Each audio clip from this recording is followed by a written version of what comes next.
All right, ladies and gentlemen, welcome back to another episode of My Third Eye. Today, I have the luxury and the privilege to have the boys on from Operation Red Pill. I have Christopher Dean and Jason Spears, and we're going to break down a little esoteric uh, symbolism and meaning behind the Marvel Cinematic Universe. So, Jason, Christopher, whoever wants to take over, introduce yourself, let my audience know where they can find you, and let's get rolling. All right. We are Operation Red Pill. You can find us at orppodcast.com.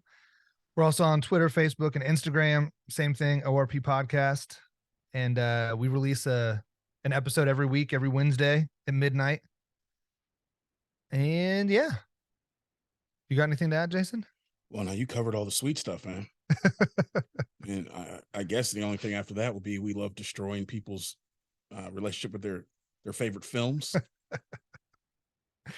Yeah, it happens. I don't necessarily love it. It's just a symptom of this approach. No, actually, we've been accused of that, and it's kind of funny in this space. Is what we're becoming known for is some of our breakdown of the Marvel Cinematic Universe. But one of my friends actually hit me up, and they were like, "Listen, do you just enjoy ruining everything?" And I was like, "Everything? Like, I feel like I should take that as a compliment, but it's still an insult." You know, at least you're saying I'm comprehensive in my ruining of things, but the premise, I don't think I like the fact that you think I ruin everything. But I got where they were coming from. The sad part is we really don't necessarily try to ruin things. You know, we're both fan of cinema. Right. We both really like movies. So coming to some of these uncomfortable conclusions is as much an emotional journey and struggle for us as it may be for somebody else listening.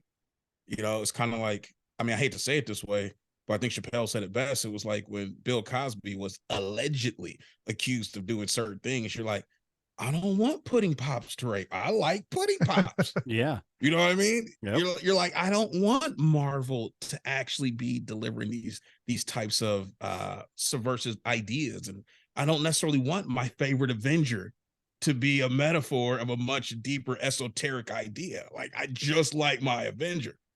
Like, can we leave it alone? But I think a serious follower of Christ is required to constantly evaluate what's going on them around them so they can apply what they've learned. Oh, you can't turn a blind eye to things, right? So once you see it, there's a responsibility that I gotta address it now.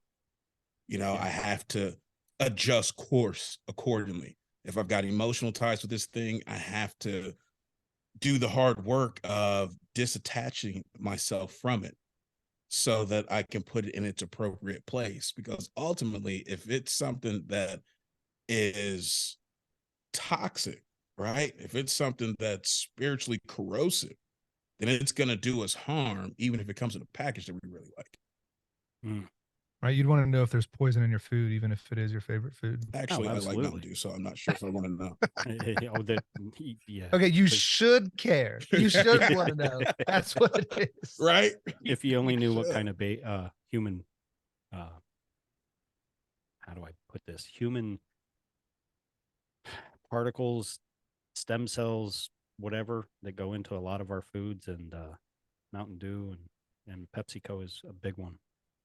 Yeah, I think I was doing some research on what is that Heck 284, 213, something like that. Yeah. Yeah, Ryan and I were talking about a long time ago. But yeah, you know, actually, you guys were probably a show that I heard that from.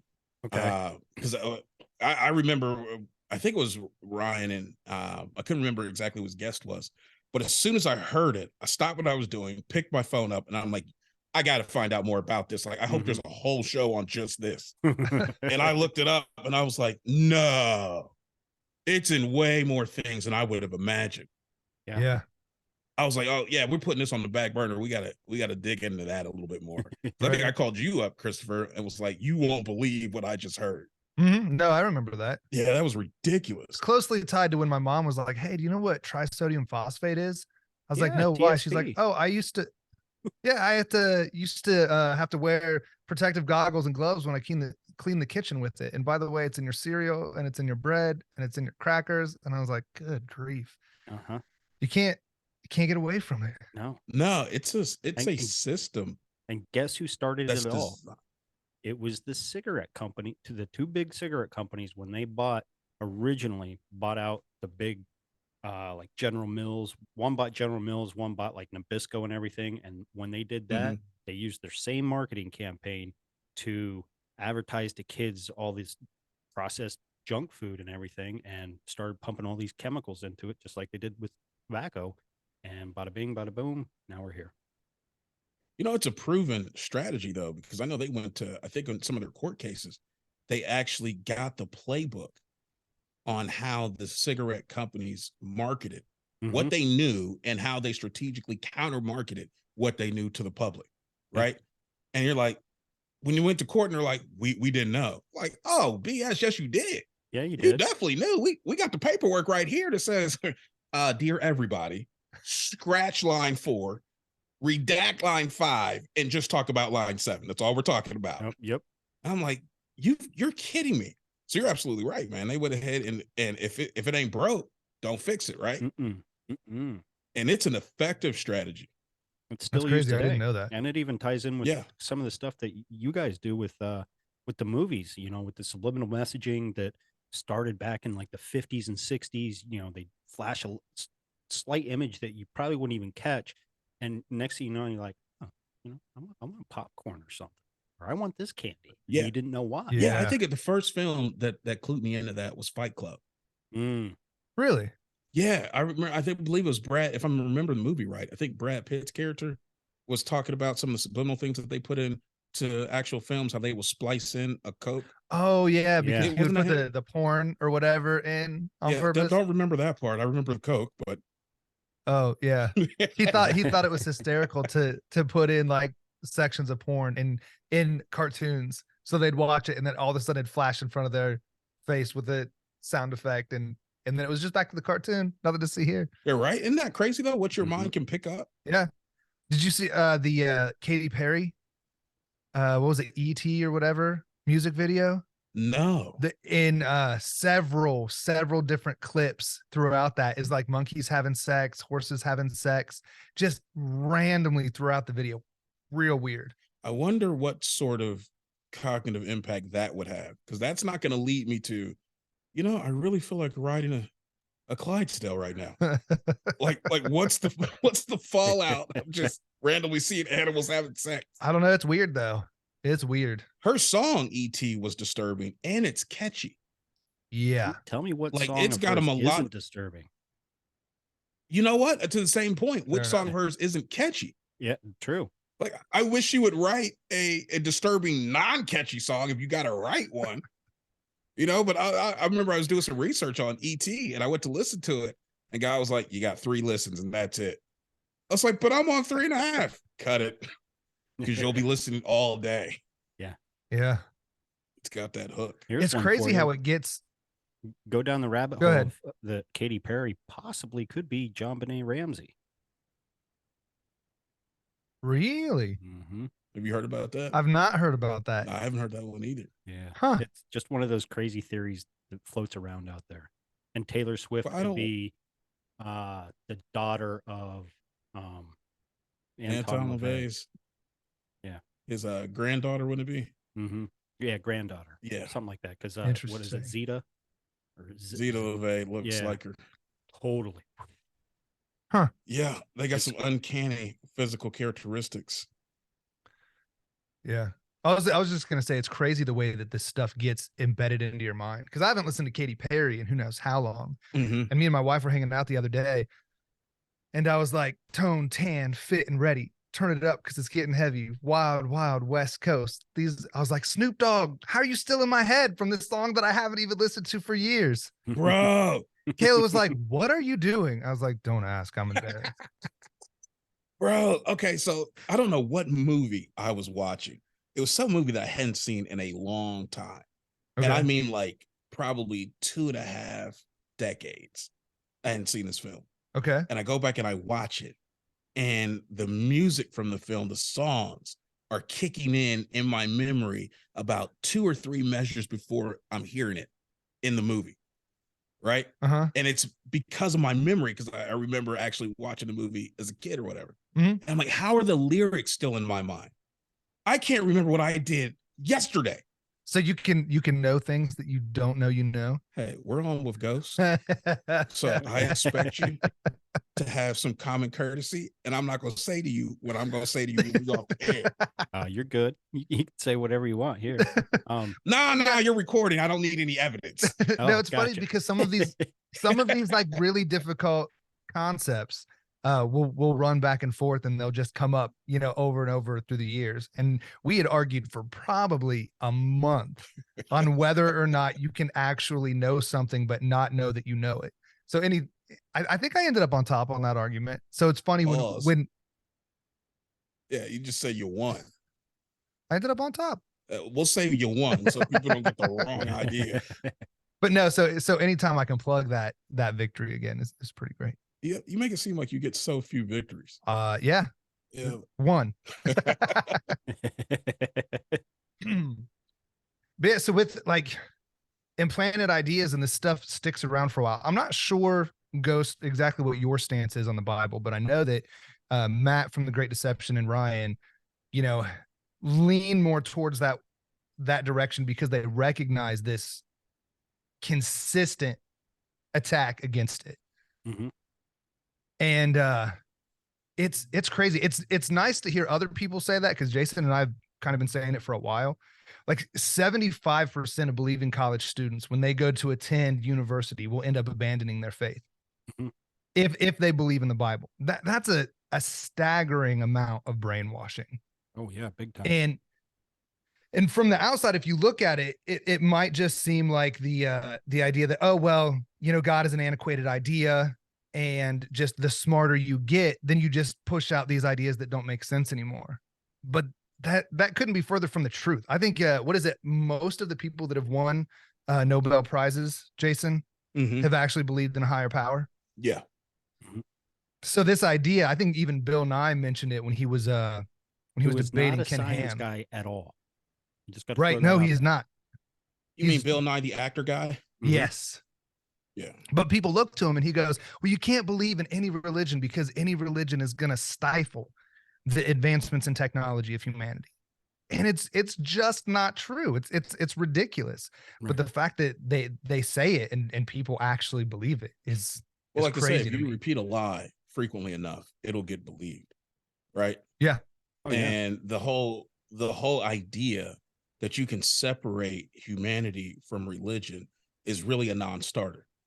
Because religion, by definition, is a system of thought. Right. It has to answer the 5 basic questions of humanity. How we get here, how are we supposed to treat each other? What's the purpose of life? What happens after we die? Do we have a destiny?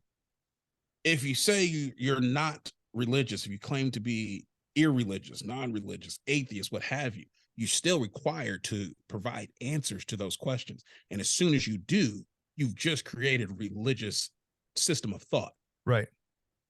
Right. So you can't have that. The only way that you cannot have that is by not having a system of thought, which is really what I think they're pushing a lot of people to. Well, if you end up developing that, which would be kind of interesting, immediately you disqualify yourself, in my book, from me taking anything you say seriously. Mm-hmm. Well, yeah. Immediately. But I mean, thinking with your emotions. I feel like that's something that we should do. You're wrong. Here we go again. But it's funny. I don't think if he's wrong, then that means every woman on this planet should be non-existent. I feel like that's dangerous territory. Yeah, I was just talking to one of my friends today, and I'm like, listen, you've got to get a handle on your emotions, because you're treating them like they don't lie to you.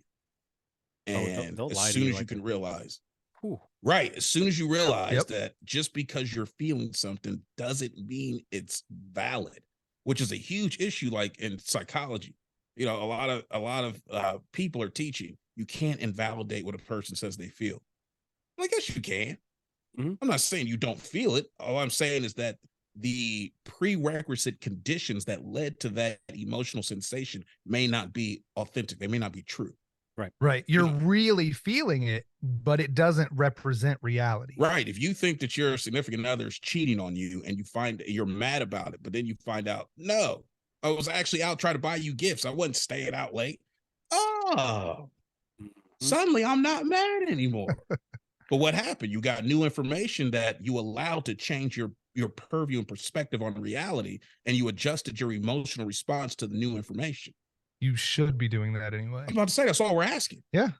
That's it. If we could do that, 90% of the arguments, and I'm not even talking about between man and woman, I just mean between one person and another person, would really be truncated. They'd be over with. We don't have a reason to argue. Right. But we feel more than we think. It's a problem. We live in a society that would rather feel good and feel right than actually be right.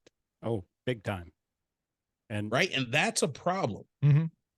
Because we've been conditioned to constantly think with our emotions, but more importantly, we've been conditioned to not think with our intellect. And that's because emotions can be manipulated far easier than intellect. Mm-hmm. The rules of logic would immediately identify lies much quicker than emotional responses will identify a lie. That's why you see such a huge attack on what people call conspiracy theorists. Well, all a conspiracy theorist is someone who thinks for themselves, questions what information they're gathered, and tries to put pieces together to make a puzzle fit. And when the pandemic and everything else came out and people started doing that, you're hated, you're attacked. Oh, I'm just, or your work, like you were saying, you had people saying, why are you crushing my reality with, the Avengers and this and that. And it's like, look, I'm just taking same information that you're given, analyzing it, and forming an educated thought. And sorry you get butthurt over that, but they're just facts. This is the information. This is the truth. Right. Facts aren't feelings. Right. It bothers me when Christians have an issue with conspiracy theories, because we see this a lot in our genre, or whatever you want to call it, Christian culture, our community. Thank you. Mm-hmm. Because it makes no sense, because so much of the Christian doctrine or Christian narrative is based off of conspiracy. Right. You had the Pharisees and Sadducees conspire against Jesus. You had Judas conspire with the Pharisees against Jesus. Even after the fact, you have the Roman guards and the religious leaders conspiring against this. Like, here we have a bunch of conspiracy theories, and we're not even out of the historical pages of the Bible. So you can't, it's just ridiculous to be able to take it to mainstream. I mean, right now, there are people being held, and I'm not even expressing my opinion on these events, but the facts are people are being held from the January 6th incident at the Capitol, and they're being charged with conspiracy. How can they be charged with that if there's no such thing as conspiracy? That's all I'm saying. How does the United States government recognize conspiracy as a valid form of a criminal offense that they could bring charges against you on, and at the same time deny or try to downplay a theory that espouses a conspiracy? Like, that's what you have to do when you bring that conspiracy accusation and charge against someone. You have a theory, and you're bringing it, you're bringing it to court. Right. I'm like, it's so frustrating, the amount of schizophrenic thinking that our culture employs and treats it as though it's valid, logical assessment. Right. But I mean, so like you were saying, conspiracy with Genesis 6, and we talk about conspiracies all the time. I think another one of those conspiracies is the attack on the Bible.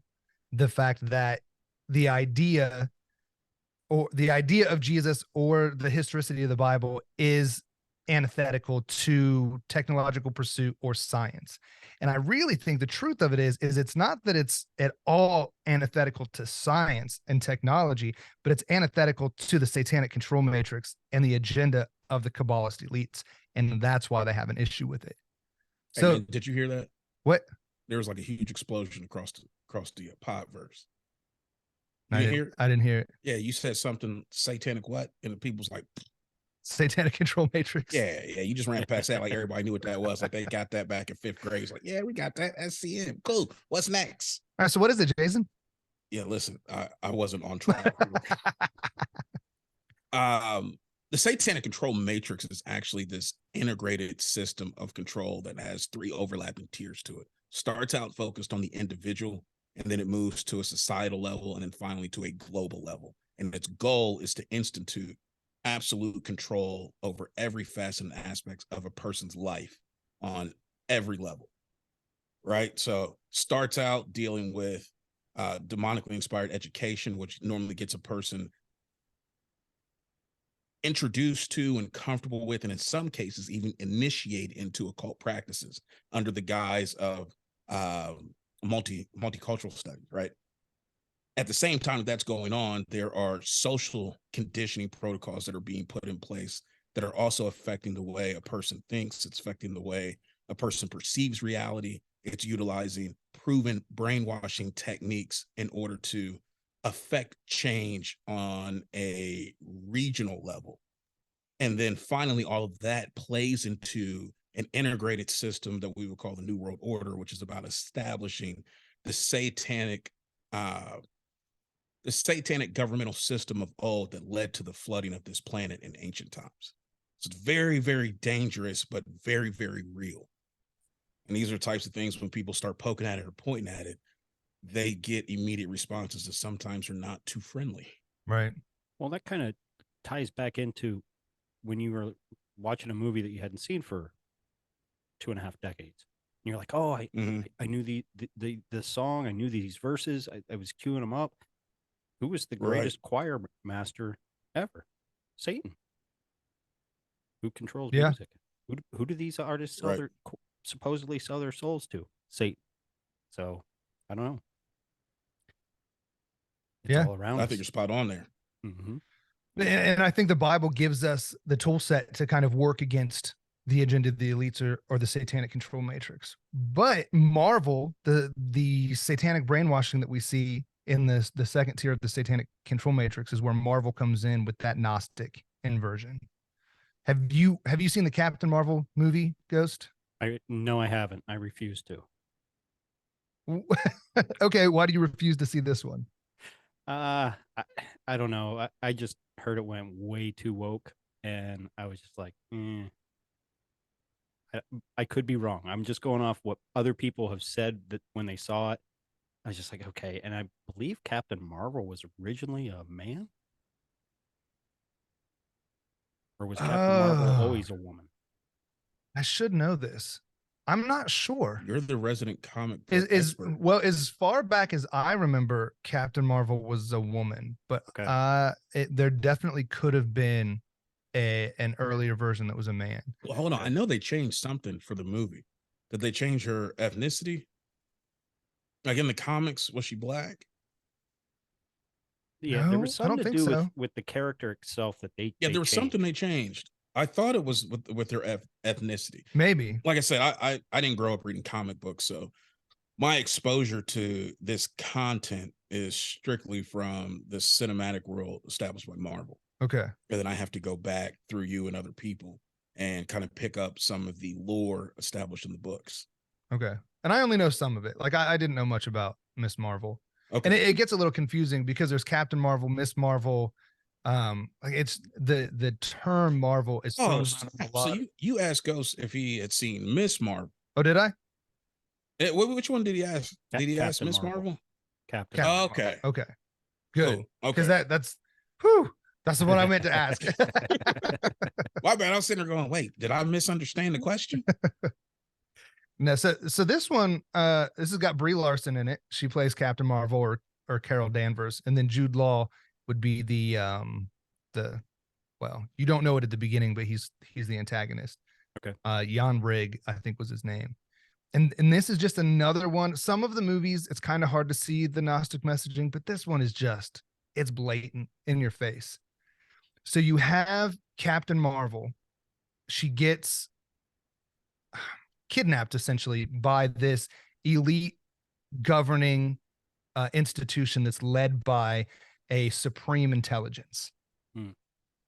And they have this kind of just blind faith in this supreme intelligence. Whatever the supreme intelligence says, you just do it, and they are spreading the Kree message and trying to eradicate the scrolls, because the scrolls are the evil people. So that's actually what you think about in the beginning of this movie. Like, that's how they set it up.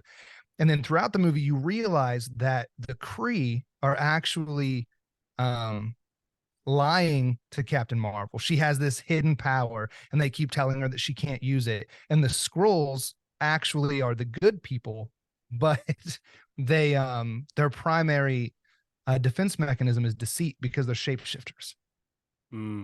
Okay. So if we're looking at this from the Gnostic perspective, we have the Kree would be the church, right? The supreme intelligence would be God, because he's all knowing, and they are brainwashing and kidnapping people and telling you you can't be yourself, right? You have to hide and suppress this inner power that you have.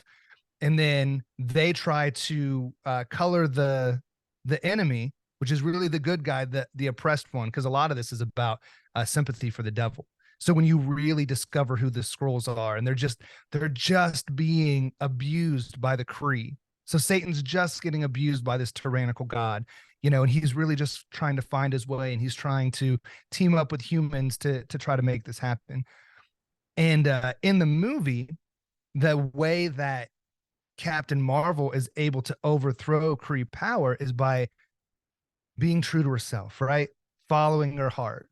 That old Disney montage, right? Right. Embracing this hidden power that she has. And that's what gives her the ability to fight off the lies of the supreme intelligence, to defeat the overwhelming forces of the Kree Empire.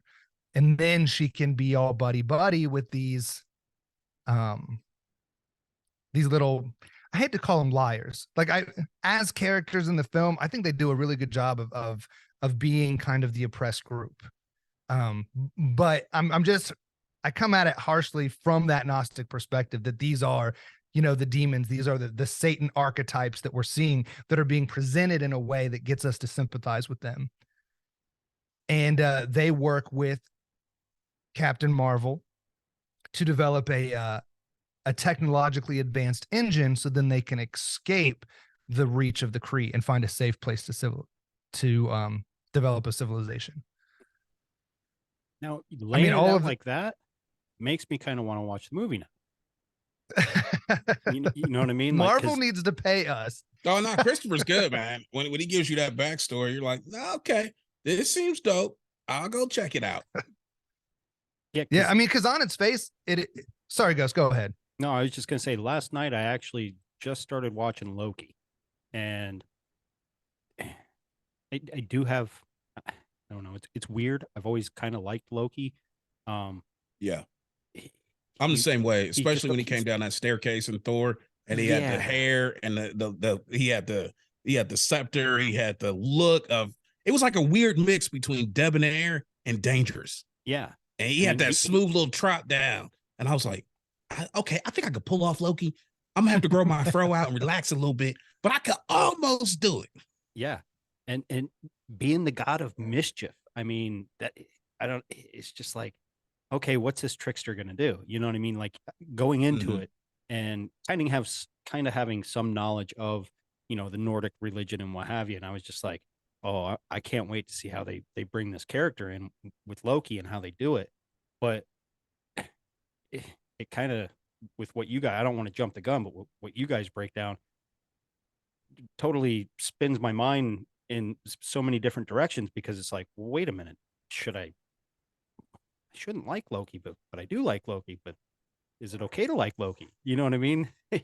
But I like Thor too, and I shouldn't like Thor if I look at it this way. And yeah, so, but anyway, I digress and didn't mean to interrupt. No, it's fine. It's good. It sends you into this entire spiral, this ideological spiral. And the problem, one of the real issues, is that we're like, what, 23, 24 films plus multiple episodes on TV into this Disney franchise and narrative established by Marvel before we figured out, I don't say before we figured out, before God showed us, hey, this is what's going on. Yeah. You know, that's a lot of time invested. Mm-hmm. That's a lot of conditioning that's already gone on. That's a lot of emotional connections that have already been established with this material. So to go back through and have to unlearn that, you know, that's a lot. It is. Yeah. And I used to read comic books, you know, a little. I wasn't like a super comic, you know, I wasn't like a comic nerd, but I went and got comic books. You know what I mean? I enjoyed reading them when I was a kid.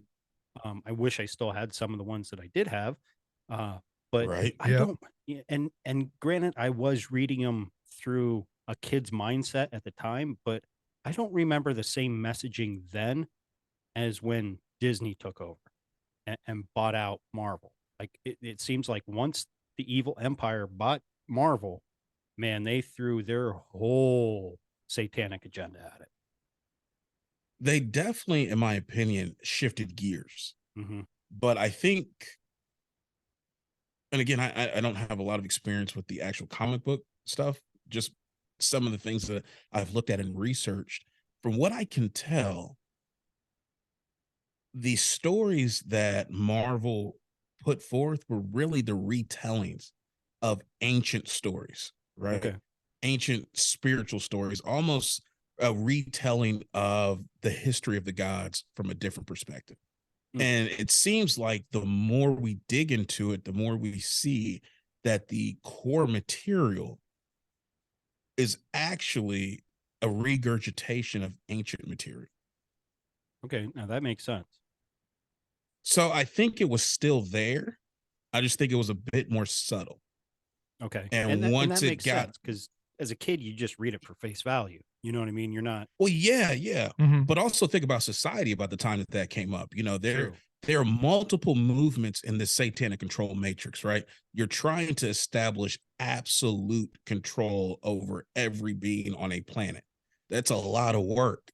It's a lot of resistance that you have to deal with. So you have to condition various sectors through a developmental track that has to take into account the cultural history of that sector and the resistance of that people. And so, quite frankly, when you're dealing with like the United States that is coming out of a quote unquote Christian background, you can't throw this stuff directly at them and expect them to accept it. You got to slowly introduce it. So the subtlety wasn't by accident. It was a necessary tactic in order to render acceptance. Yeah. Right. That makes sense. Well, because like I love the traditional Thanos. I really do. Okay. The you know, the celestial with the divergent gene, and maybe part of me is a hopeless romantic. So I loved the envisioning of a villain that's in love with death, right? Lady Death, the female embodiment of death. You love this, do you? Well, no, as a concept for a villain. I think it's clever. I think because it's relatable. Like everyone, well, not everyone, maybe it's just me. I've never been in love with death. Have you been in love or in a relationship with someone that's not healthy? Like a psychotic woman? A toxic relationship? No. If you haven't been in one, you know someone I can honestly has. answer yes. Yes, I have. Okay. Okay. Most so of yeah, my so past relationships. So yeah.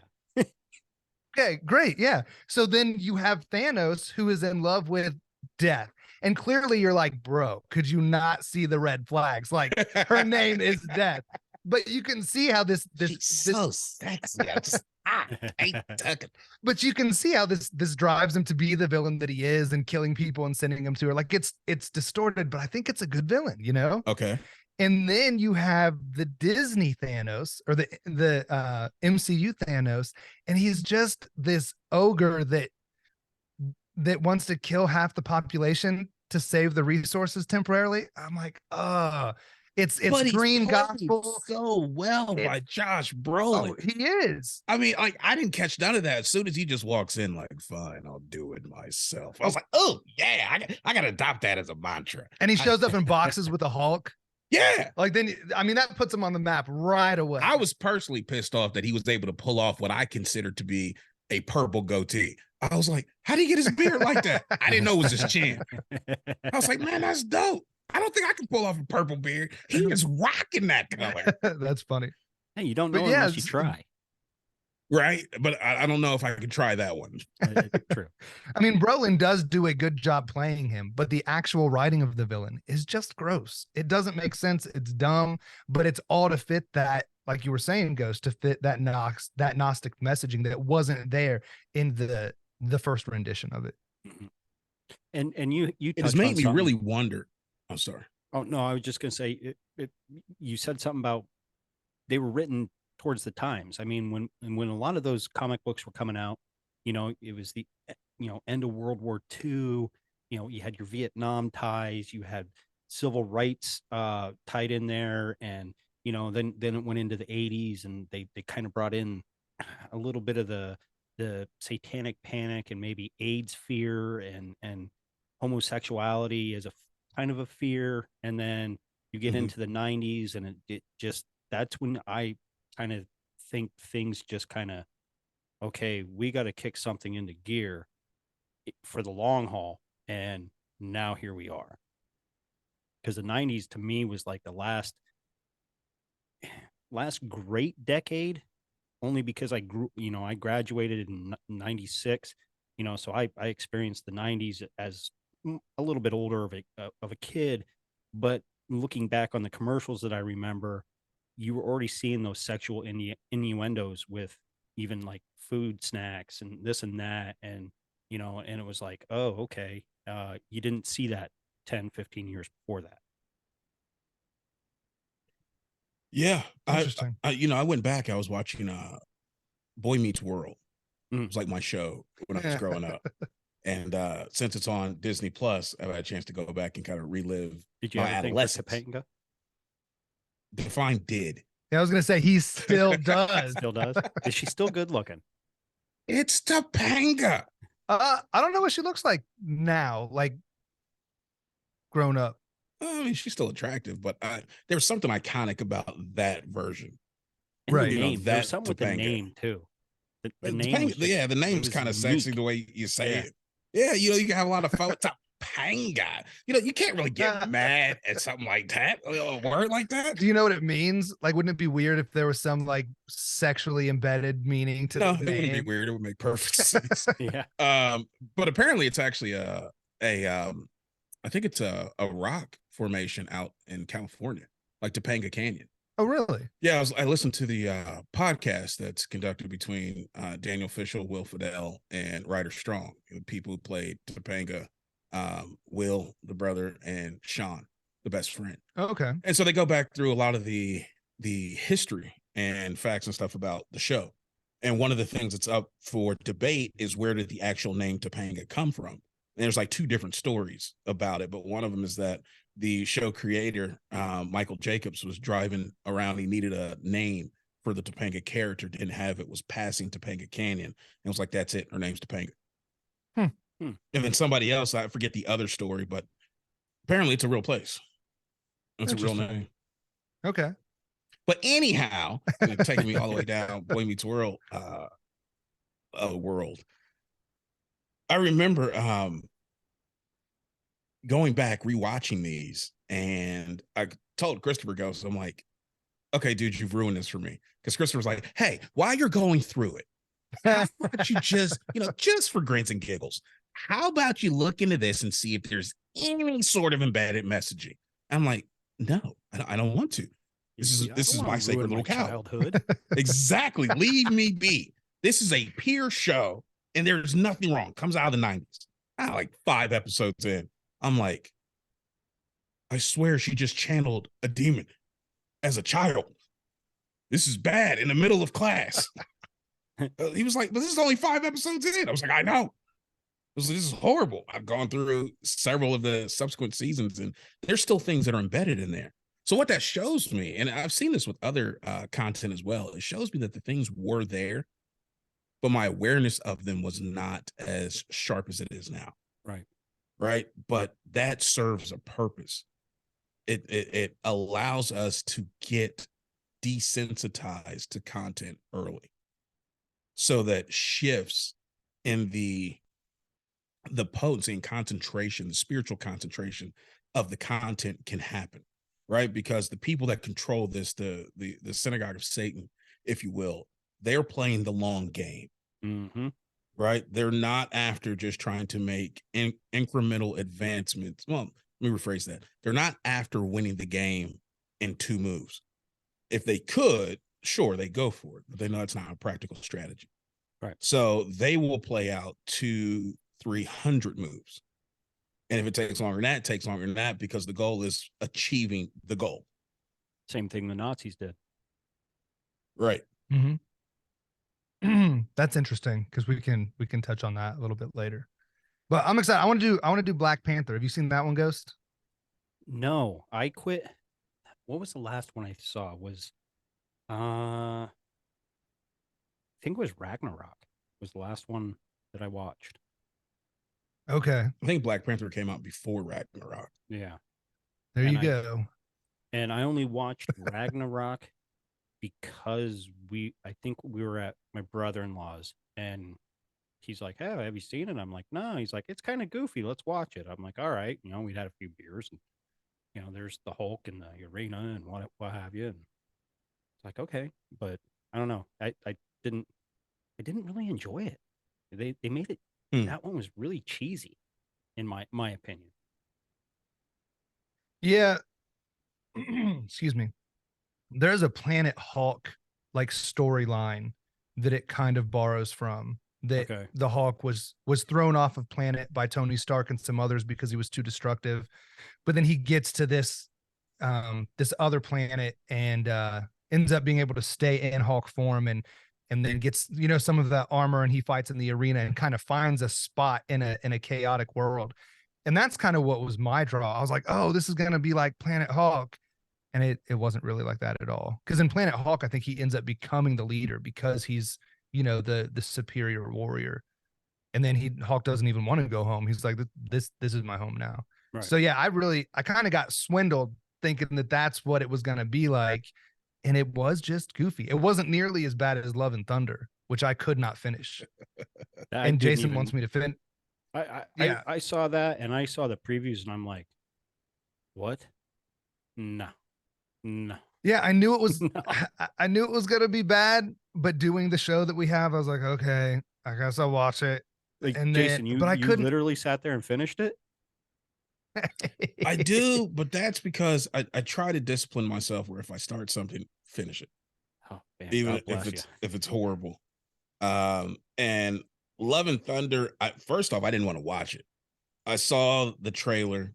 It had some overtones to it, especially when Thor is talking about find somebody you love, or I think it was not Thor, it was Chris Pratt's character. Star-Lord, yeah, saying find the person you love, and Thor's all looking at him, and I'm like, nah, okay. You're signaling and hinting. I was like, I'm not feeling this one here. Well, they have to follow. And then Superman's it's Love lead. and Thunder. I know, right? And I'm like, yeah, I don't know if I'm feeling this, but I need to see what they're putting out in society and what messaging that they're sending out there. So I started to watch it. I was good till I got to the goats. And the goats annoyed me. That's it. I told myself, I was like, one more scream from these goats, and I can't do it. But then when I got to super soft Zeus, played by the same character who, for me, typified the alpha male screen role, which is Russell Crowe coming out of Gladiator. Yeah. I'm like, oh, we're about to see him back in armor. And it was soft armor. And I'm like, once again, you throw me into an emotional quandary. And then all of a sudden, like, they have this scene for people who haven't seen it, spoiler alert, small spoiler though. There's a scene in there where Thor is in front of Zeus, and he's in chains or whatever. He's in restraints. And Zeus is trying to figure out who he is. Because he's in disguise too, right? Right. And so Zeus is like, I know what I'll do. I'll flick. And he like removes his clothing. And all of a sudden, everybody around Zeus faints. Like 4 women and 2 dudes. Because of course, Thor is naked. It was too much for them to handle. And I was like, the women I get. The secondary group that fainted, this is questionable. Right. And of course, Thor's like, "You flick too hard." I was like, "That's a statement I wouldn't have made button up in front of a whole bunch of people." It's like, that was a questionable dialogue decision. Oh, that's funny. I was like, "But it's Tico Waititi, so hey, There you go. what do you expect?" And then some of the other embedded storylines that were going on in it didn't really do much for me. It wasn't the one that I would want to go out and buy. I didn't think it really advanced the arc of the character line. What I thought it did was actually provided another platform for Tico Waititi to be able to espouse his ideology, what things he thinks are important. And despite how I feel about that particular ideology, I thought it was a poor decision for the integrity of the film, because it seemed as though he superimposed that messaging into a world that it was not authentic towards. Makes sense. And that annoyed me. Okay. The goats just made it worse. I hated it. Couldn't finish it. Well, I'm glad you gave But all that Black away. 'Cause Panther. now I'm really not going to watch it. You're not going to miss much. No. Black Panther, going back to this one, I think Okay. was really good. I enjoyed it. But I have some takes on it that might offend a bunch of people. Well, don't leave us hanging. All right, so we'll just start with the regular Gnosticism that we see in so much of the Marvel films. So T'Chaka, who was the king in the very beginning of the movie, you see him mismanage his role as king of Wakanda. So this would be like the god archetype. So he ends up he sends people into the world and they can't handle it. So then he has to fix the problem by killing his own people because they're in the world, and it leaves this child unkept, who ends up growing into Killmonger. So God is the reason there's even a villain in Black Panther at all. So then fast forward, the T'Chaka dies, and then the Chadwick Boseman, his character, ends up ascending into the role of king, and he's the main protagonist. So we can, as we're going through, we go, okay, we know there's Gnostic messaging. We can assume that he's kind of the Satan archetype. And one theological view from Christianity, I don't think that it's necessarily accurate, but it is one view, is that Satan was created as the second in command. And then later God reveals, oh, I have my firstborn son, Jesus. And this is kind of what causes that anger, that hatred, that rebellion out of the Lucifer character. He's like, oh, I thought I was first in line. Until the little hairball. That's funny. So this is a really popular idea, and you can see this kind of put in place, that T'Challa, Chadwick Boseman, he gets he becomes king of Wakanda, and then Killmonger shows up, who only exists because of God mismanaging his position. Killmonger shows up, and he's like, well, I actually have rights to the throne, fights T'Challa, overthrows, takes the position. And what he wants to do is he wants to take the power of Wakanda and liberate all of his people. So if you look at a vilified version of the divine Christ, he wants to save all of his people from the villainy of the world. And he's portrayed in this movie as the bad guy Killmonger. And then they have this battle at the end, and you have all of the tribal fighting of the different groups in Wakanda. And then finally, T'Challa ends up winning and defeats the Christ archetype Killmonger, and then sits on the throne again to try to bring peace. And in the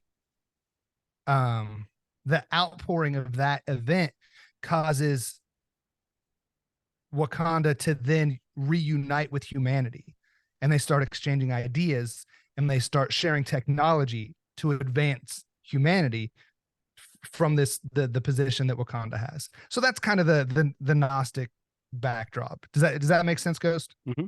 Oh yeah, totally. Okay, so this is what's might be offensive. This is the edgy one, and we've not shared it anywhere, so this is coming to you first, Ghost. Nice. there's two warring factions in comics, which you might know. So there's Detective Comics, DC Comics, and then there's Marvel. Mhm. A lot of times, and even though just for the non-cosmic or the non-comic sensitive, Mhm. you said there's Detective Comics and then DC. Yeah, So those are the same one. They're not too different, right? Detective Comics is DC. DC, right? Okay, that's the distinction. Yeah, so DC would be the Flash, Wonder Woman, Batman. Superman, Batman, Yeah. all of those, and they're owned by Detective Comics, or what we know as DC Comics is the more colloquially understood term. And then Marvel is, Iron Man, Hulk, Black Panther, everything that we're talking about. Right. And even though I'm more of a fan of Marvel, a lot of the ideas that Marvel has popularized actually first started in DC Comics. Not all of them. Interesting. I didn't know that. But there is a lot. So you have like Darkseid as a character in. That's why I see similarity and overlap. Yeah. Because sometimes it's difficult to keep these characters separated. Mm-hmm. Like Darkseid and Thanos. Yeah, no, that's exactly it. DC came out with Darkseid, and a couple years later, Marvel says, "Oh, we also have like a purplish, super powerful main bad guy." We Who's just call him Apocalypse? Thanos. Apocalypse was connected to the X-Men, so which is still Marvel. Yeah. Is it their take on Darkseid? I'm not trying to steal the conversation, just clearing up some stuff while we're here. I'm not 100% sure. Okay. I think one of the things, at least from my perception, and if there's anyone out there that knows comics better, I could absolutely be wrong, but the X-Men and the mutants seem to be a Marvel only thing. Okay. Like that kind of gave them a little bit more social traction than DC. Got you. So, and Apocalypse being in the X-Men storyline, I'm not sure if there was a precursor to that in DC. I got you. Okay. But yeah, so we see this happen a lot, and one of the places that it happens is with the idea of Wakanda. And I was thinking about this because so many of the melanin rich have rallied behind Black Panther. Because it is an excellently done movie. The cast is fantastic. They're very skilled. Like everything about it is just top-notch quality. It really is, through and through. But when you know that the money behind all of this is corrupt and doesn't want to give people the necessary tools to lift them out of their particular state, and Black Panther was used as a banner for the melanin rich to rally under, I start getting a little skeptical. Not because it's poor quality. I'm going to provide you a little bit of cover fire. Okay. I appreciate it. So if you look right now. Yeah. Okay. Just at your point here, I felt the same way. Okay. I was excited to see Black Panther on the screen. And then watching it, I was pulled into two different divisive emotional camps. Okay. All right. Part of me wanted to be incredibly happy to see African culture portrayed in such an advanced fashion.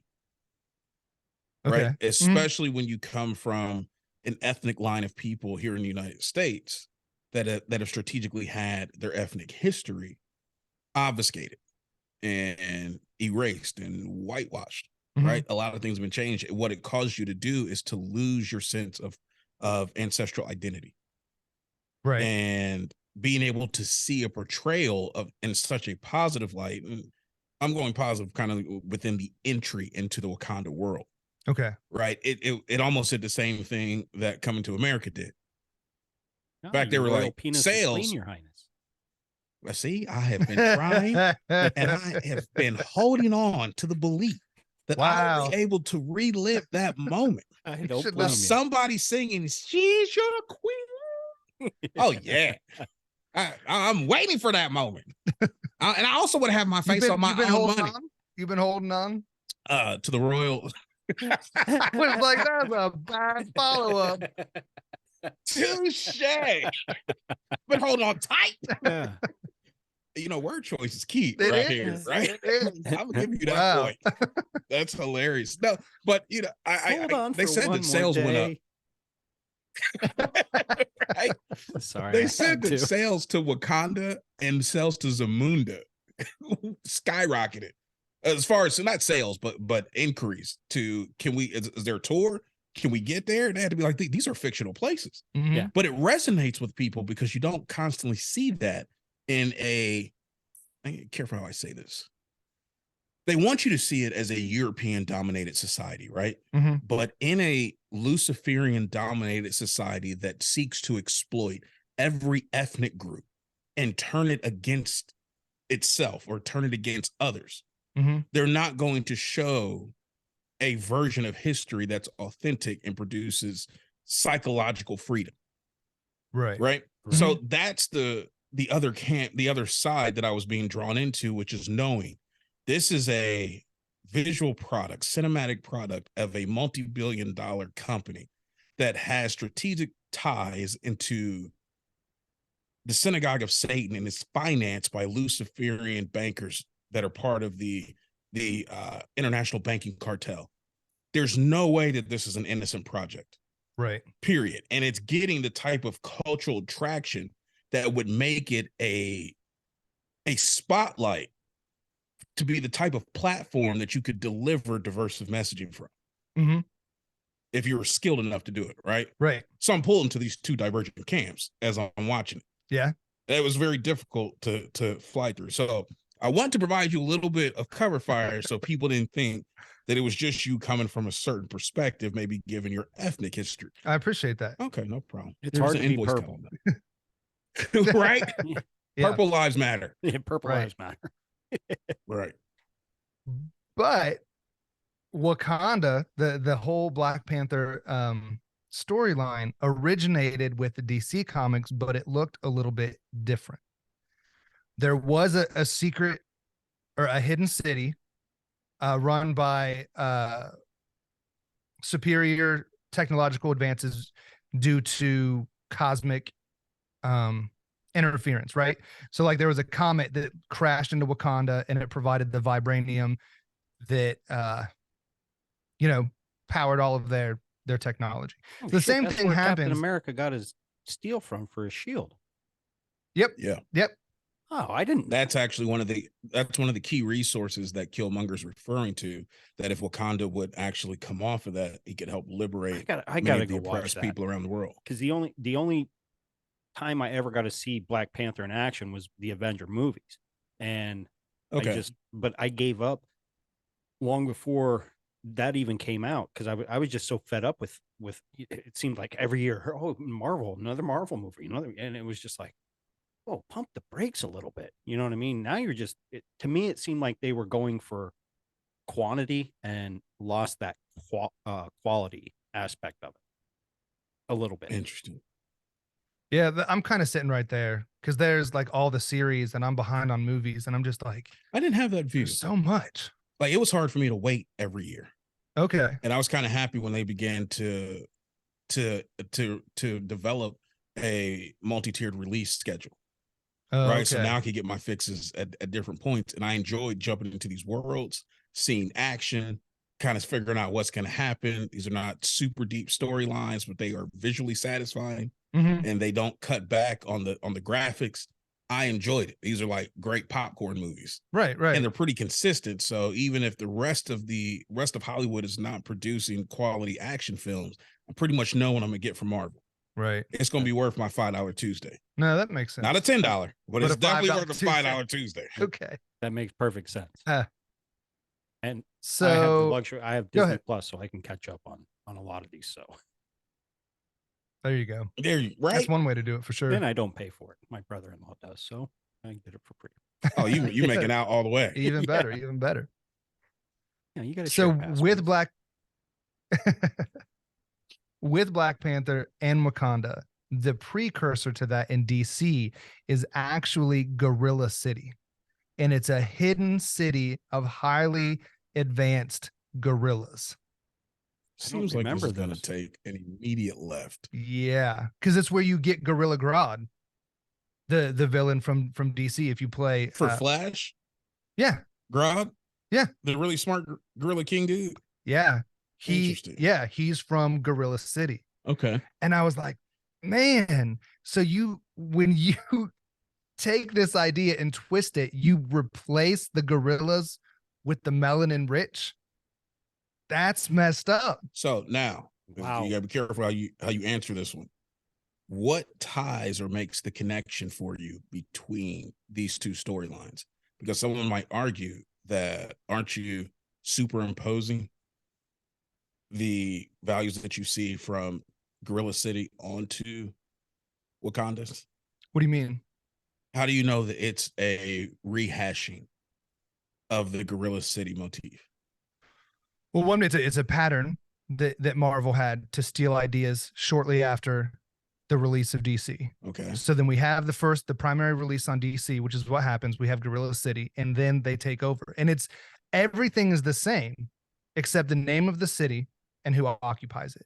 By everything, what do you mean? Give me some. So it's a hidden city. Okay. Both of them had a comet or meteor, whatever it is, that crashed, and that allowed the gorillas, it gave them the intellectual superior over the other gorillas, right? So then they were able to interact with this substance and develop their hidden city and their higher level of technology, but they didn't want to be integrated with the rest of the world, so they ended up using this technology to give them stealth and hide the city. So Okay. no one knows that it exists. It's the same exact story of Wakanda.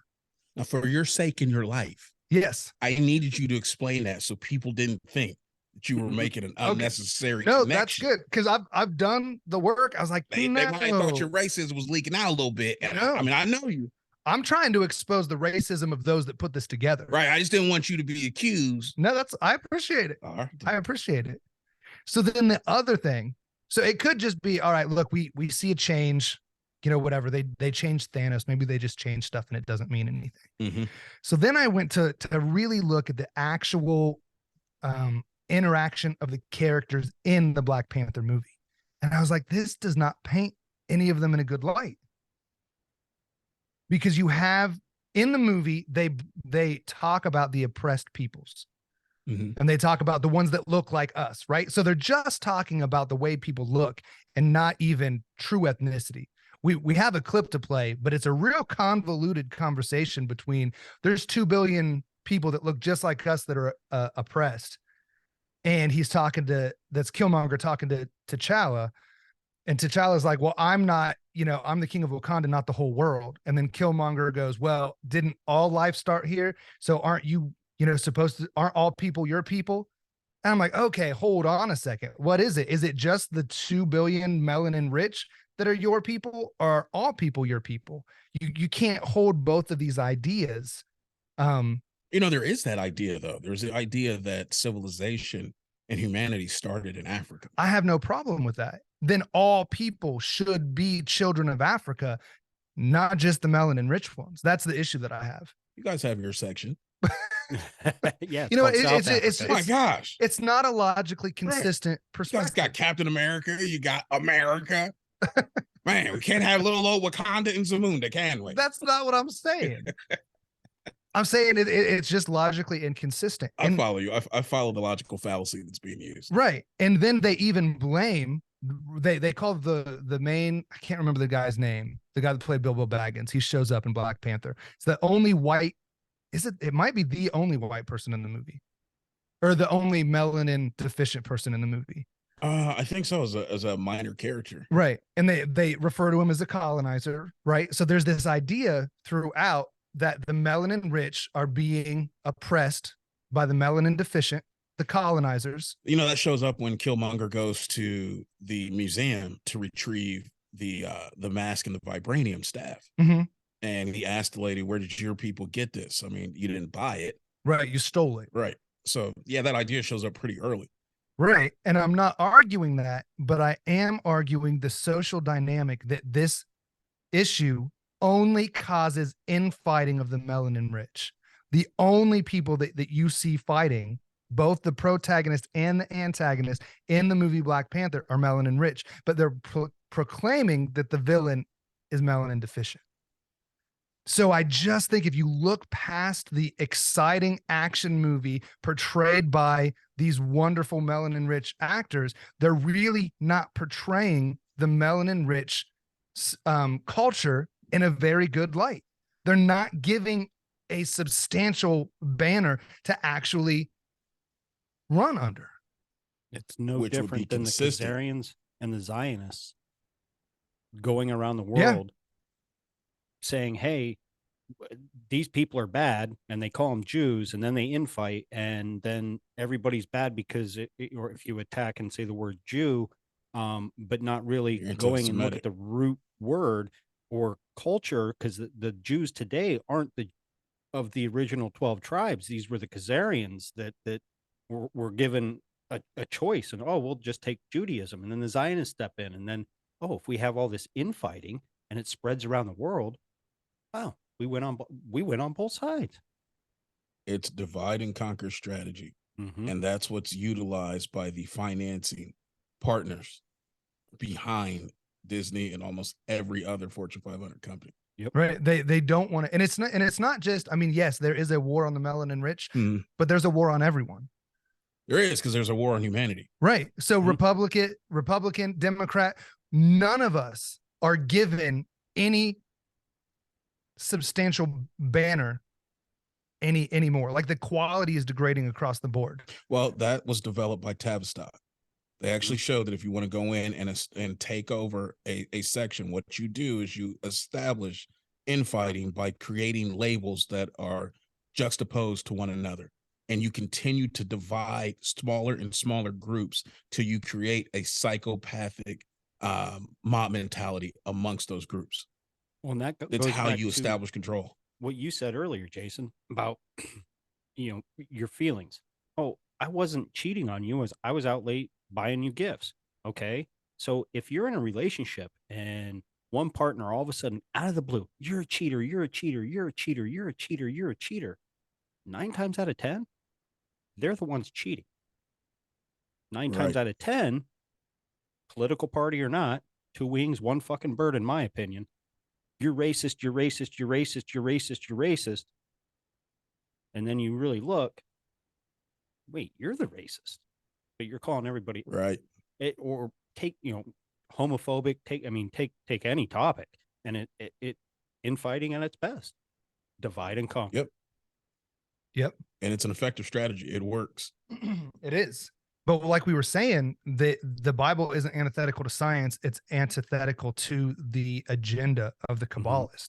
So just like Joe Biden is not a quality banner, not a good representation of America alone, but America, I believe you meant. I voted for him 5 times in the last election. Right. They're all going to count too. Yeah, they did. Yeah. But I would argue also that I don't think Trump is a good representative to that particular party. I have he's a the Zionist. best people. I know the best people. I have got the best deals. We have the best deals on voter fraud machines. Yes, he's the best. Man, somebody sent me a video and it was like 10 minutes of nothing but Trump going, I know more about this than anybody. Yeah. I was like, man, he must be a genius. Oh, he knows a lot. A whole lot. But I think this is one way that the Bible gives us the particular tools to battle this type of Tavistockian approach, because it gives us an excellent person in Jesus to represent, right? Mm-hmm. Because even years later, if you want to defy not accept the divinity of Christ, a lot of people still recognize him as a good teacher, as a good man. Like, it's hard to take him off of this pedestal, even after thousands of years of research. I think he's a wonderful banner in which to represent humans and have us, what's the word I'm looking for? Huddle under, right? Mm-hmm. And the Bible even says that God created us one blood. So there's so much in there that defies even just this specific attack that is being incited on us across societal lines. Yeah, dude, when you pointed out to me doing the notes for this, some of the problems with Black Panther, I hadn't seen that before. Okay. Which is really troubling to me. Because it would seem to indicate that I might be desensitized Okay. to that level of portrayal of melanin-rich relationships and interrelationships, right? Mm-hmm. But one of the problems I really had with Black Panther was the fact that the entire story is based on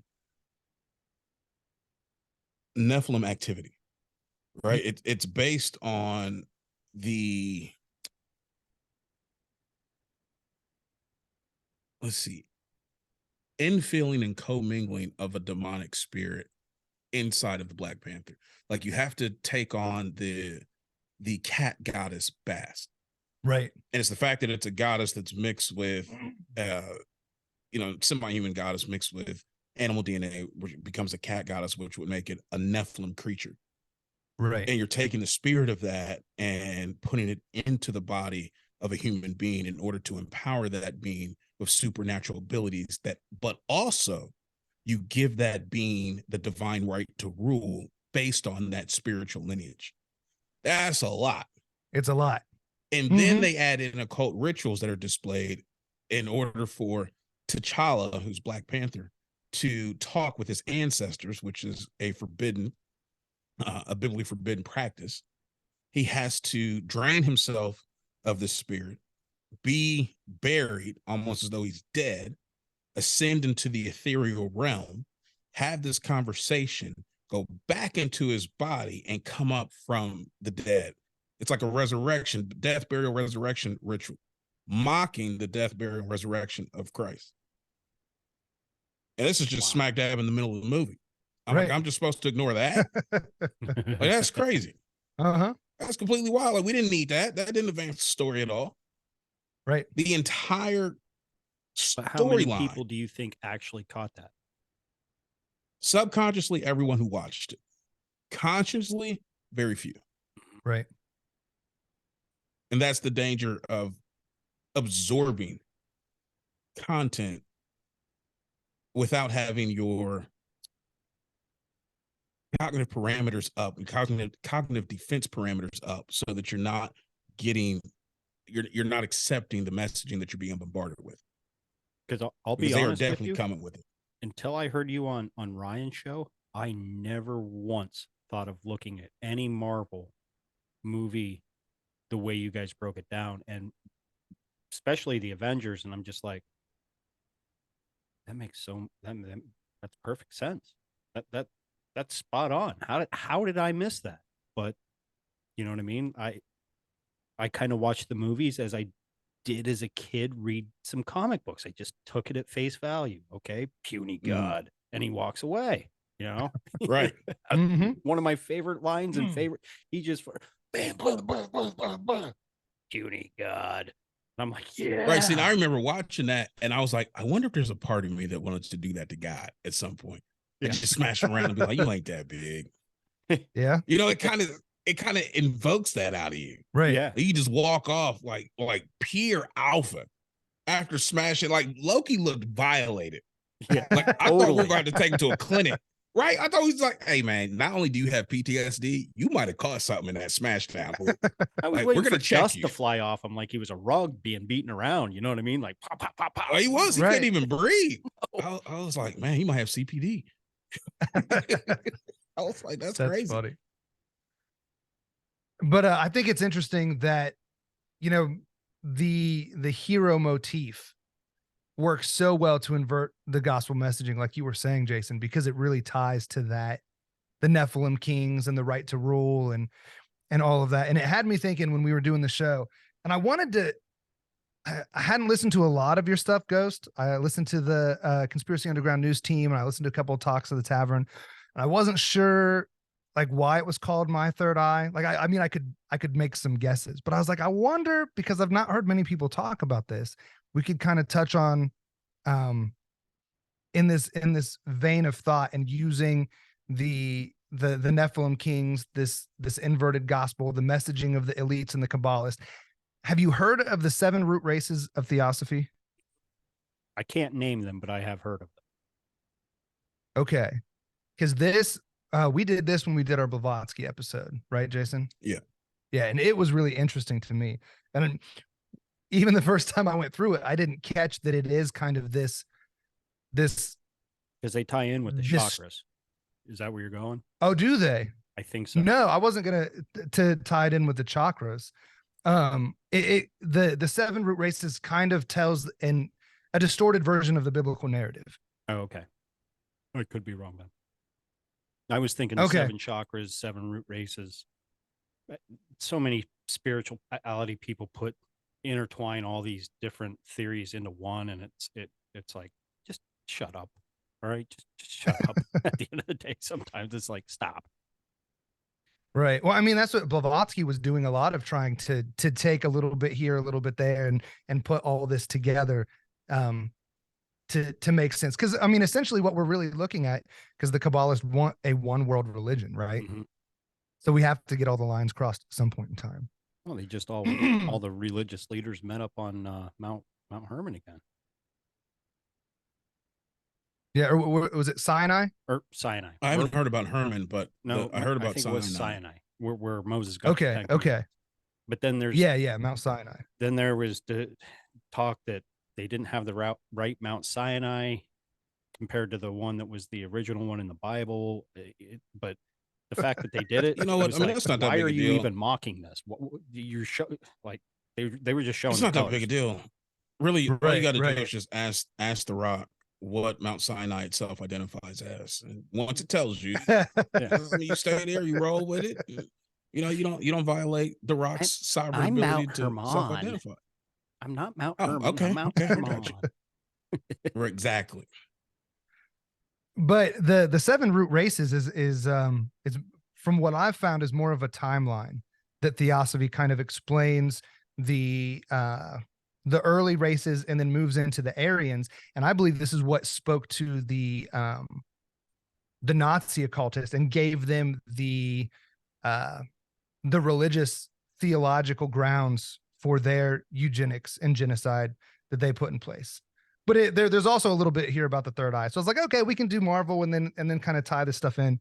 I think it's interesting. You can tell me what you think, Ghost. All right. Yeah, shoot. But the 7 root races, we have the Polarians, the Hyperboreans, the Lumerians, Atlanteans, Aryans, and then the last 2 are weird. It's the seal and trumpet. So that sounds a lot like biblical eschatology, end time stuff. But the Polarians, going back to the beginning, is the first root race, and they were primarily spiritual, just like living in the astral plane, and they didn't have any physical remains. So this would have been like pre-creation if we're running it with a timeline next to the Bible. And then the Hyperboreans would be the second root race, and they were semi-astral. They grew denser. They had more opaque. They were more opaque, passing with each age. They became more gelatinous in structure, and they had the rudimentary beginnings of bones and organs and hair and that type of thing. So this is a weird, like, evolutionary telling. Like, evolution is typically taught from a strictly scientific or naturalist perspective. This is a weird combination of evolution and super spirituality. So the Hyperboreans mix the spirit body and the physical body, and they start developing. And then as they pass through, they even had animal forms. So if we're running this next to the biblical narrative, this would be similar to the Genesis 6, where the Nephilim, or the fallen angels, came down and raped the women, and then their offspring were mixed of, celestial beings and physical beings. Where so that's kind of cryptids from. Right, exactly. Awesome. So which is why, like, right, part animal forms and stuff. So it's the stuff is pretty interesting the way they lay it out. And if it really is the backbone of the religion of the United Nations and the Kabbalists and stuff, I think we can actually get a better idea on how they perceive the world by looking at this timeline a little bit. So this takes us to the third root race of Theosophy, and it's the Lumerians, and they're the ones with first physical bodies, and they were described as a race of 3-eyed giants that inhabited a lost continent. What is it? The lost continent of Lumeria, which is somewhere in the Indian and Pacific Oceans, like where they are now. And this is interesting because this is where, at least from a theosophical perspective, the third eye. So the third eye was part of these three-eyed giants and the third root race of theosophy. And then we'll move out of that into the Atlanteans, where we see more humanoid races, and they lost the third eye. So from this perspective, the third eye is a vestigial organ of a more spiritual race that existed before the humanoid version of what we see today. Hmm. So I thought that was interesting. That is interesting. And when they So after, oh, go ahead. No, go ahead. Nope, continue. After the Lumerians, we have the Atlanteans, and they're broken down into 7 sub races. So the Romals, the Tavatils, the Toltecs, the first Turanians, the original Semites, Akkadians, and Mongolians. So this is what they would think is like the first like groundbreaking human races. Mhm. This is where it gets really interesting for me. The fifth root race is the Aryans. And this, of course, has got a bad connotations because of what the Nazis did, but it's also broken down into 7 sub races. So we have Hindus, Sumerians, Egyptians, the Greeks and Romans is 4, Europeans is 5, 6 is Nova men, and 7 is the Indigo children and Star children. So if the Nazis were really trying to solidify this, the 5th step in the Aryan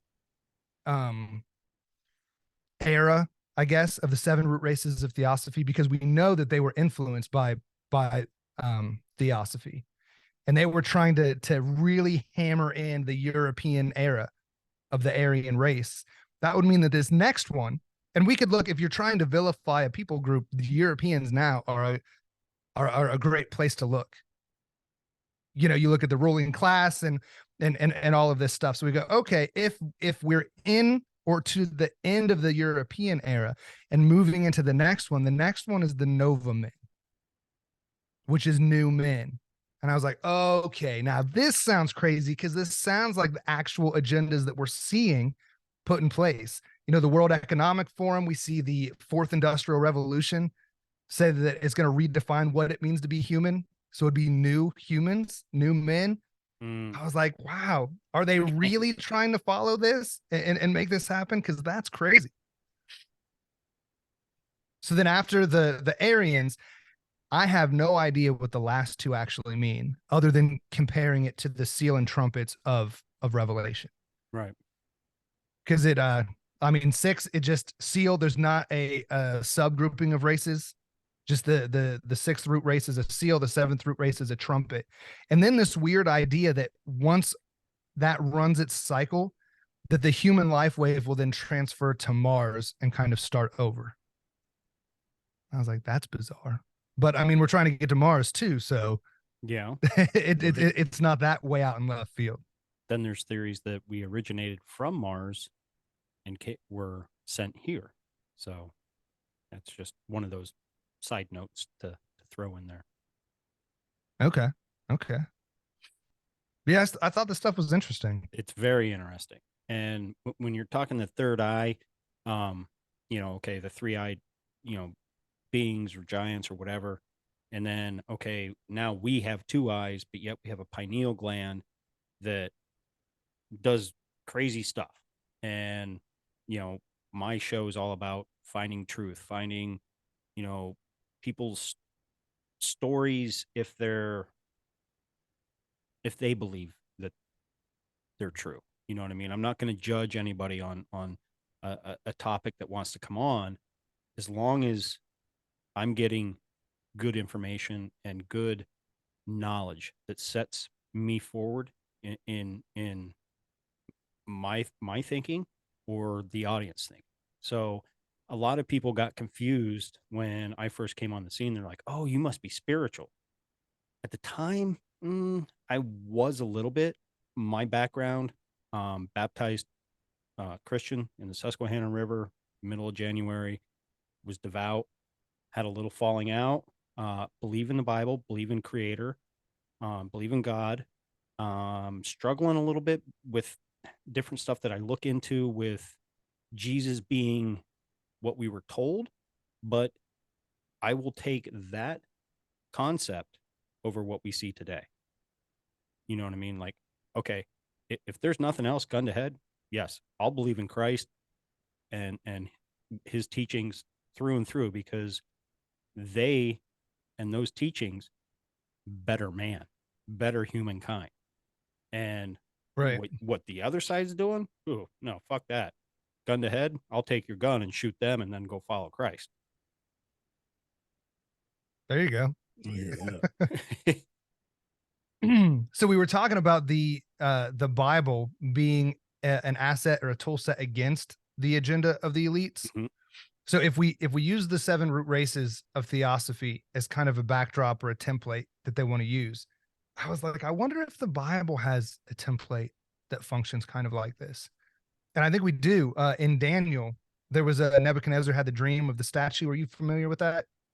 I have read the Bible front to back, but it's been, well, let me see, my daughter's 19, so probably 15 years ago, if maybe Okay. a little bit Okay. longer. But I am familiar with Daniel, and then the I think in Daniel mirrors Revelations a lot, if I'm not mistaken. Yeah.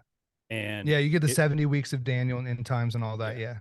and isn't in Daniel where he sees a flying wheel in the sky? I want to say that's Ezekiel. That's what I was Maybe it thinking. I is think that's Ezekiel, because Ezekiel. Ezekiel was my favorite book, to be honest with you. And I haven't read it in a Okay. long time. Okay.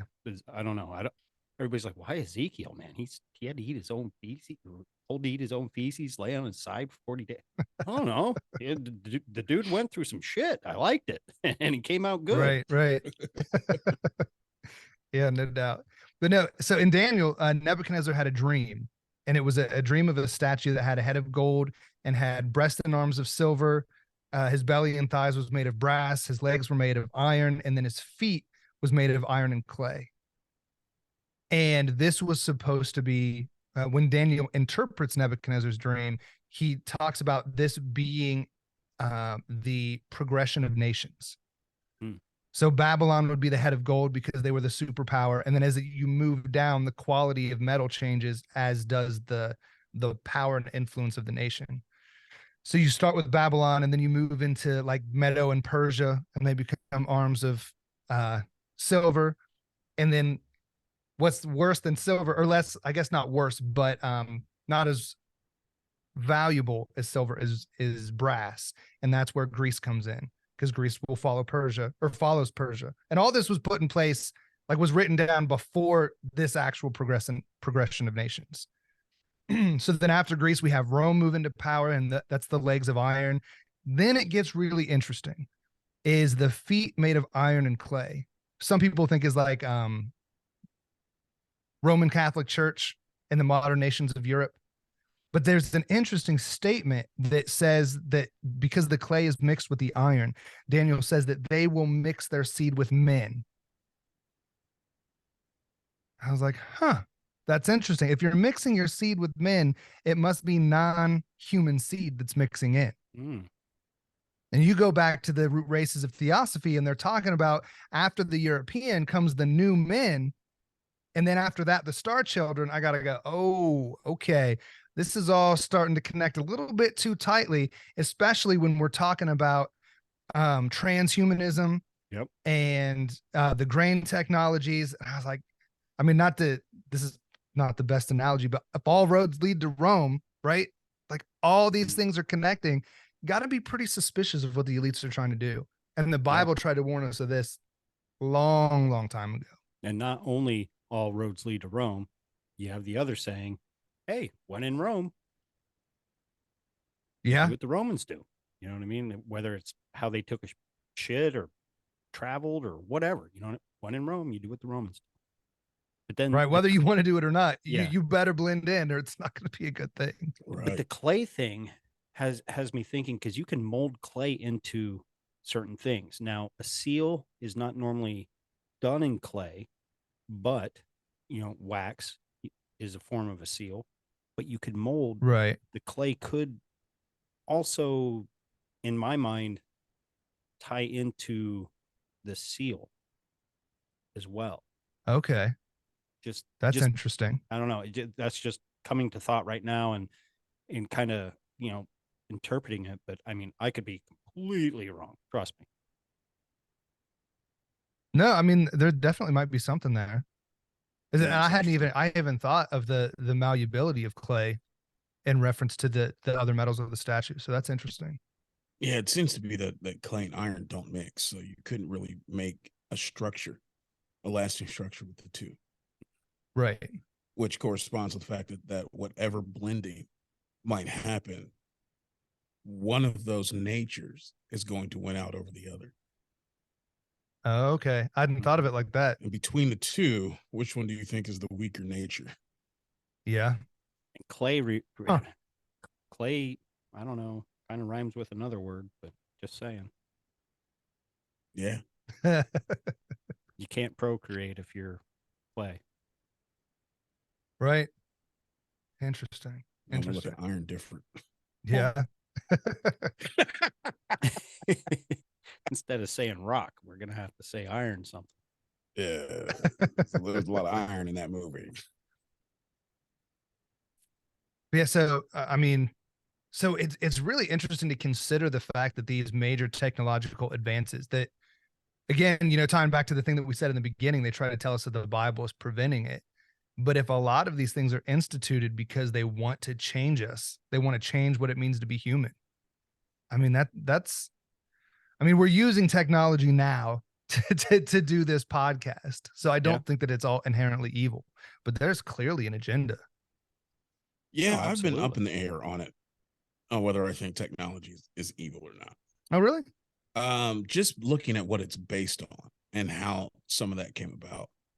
While I know there are good things that can be done with it, Mhm. I've wondered if technology as we know it was given to man to produce man's downfall.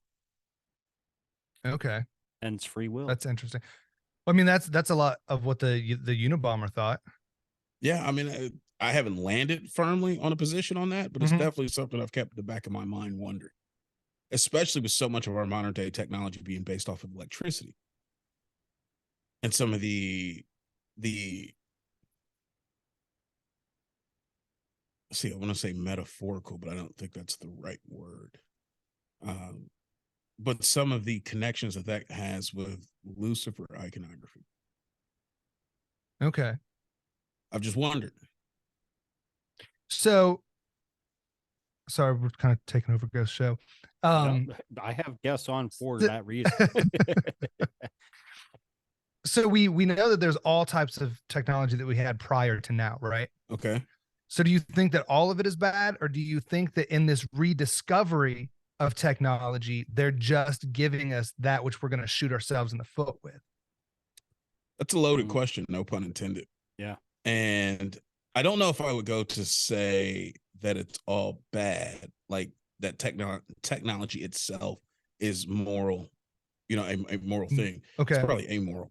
However, if we are given technology that is before our time that we were not intended to have from a sovereign perspective, Mhm. then if it's outside the will and purview of God, then it would be by definition bad. Okay. So maybe there was a time later when man had proven his fealty to God in his way that we got certain technological advancements. All right. But right now, the things that I think we've been given have, in my opinion, been used to quote unquote improve life. Mhm. But it's also been used to push life back to where it was prior to the flood. So I'm not even sure if we're making advancements as much as I think we're making recovery. Okay. And if that's truly what's happening, then it's going to lead me to really ask, where are we getting the information? Like, where do we get our opinion of technology? No, not just that. Where do we get the technological plans? Like, take somebody like Tesla. Tesla was obviously involved in some occult activity. And Tesla said that he got downloads, like immediate full blueprint type downloads of the type of technological advancements that we would find amazing now. He got the stuff immediately dropped in his head. Right. Where's that coming from? It ain't coming from Wikipedia. You know what I mean? Right. It's making me wonder. Now, do I think everything that he designed was quote unquote bad? I wouldn't go that far. I put a question mark on it. Like, where did you really get the idea from? Yeah. How has it been utilized across human history? Is it really being utilized to help mankind, or is this just maybe a fringe benefit of help with a primary function of destroying us further down? Okay. Or maybe they had all this technology and they realized, wow, or someone realized, you guys are using it for all the wrong reasons, shut everything down, and we had to start over. And now maybe someone, the Kabbalah, the Cabal, whoever, the 13 bloodlines, maybe they're cherry picking what technology we receive to further an agenda that they've known about or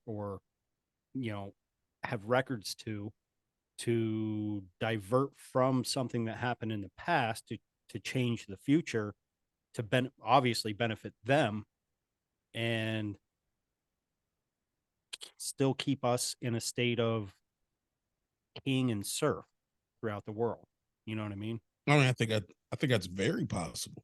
One of the things that will give me rise and alarm is taking a look at the events of Genesis 6 and some of the you guys subsequent talked to Gary Wayne at all? I want to, but no. He sent you an email. He answered a question that you sent him. Well, that's true, but I don't know if that constitutes talk. You guys get him on That's your fair. show. He's fantastic. Wait, how do you get Gary on your show? I'll send you his email.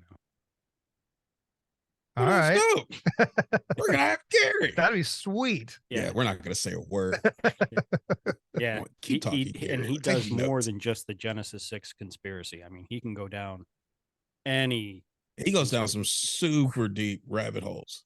When I think I had him on too soon on my podcast because I was sitting there thinking I was listening to a podcast that had Gary Wayne on, and I'm just like, dude, I'm sitting there, ask questions, because I was just sitting there like, whoa, like Bill and Ted. Whoa. No, I get it. You know what I mean? Yeah, I get it. I got some questions. I would love to have him on. That'd be sweet. That would be super dope, man. But I think when you look at that and you look at the history of technology given to mankind, it seems to come from the celestial realm, and it seems to be for our demise.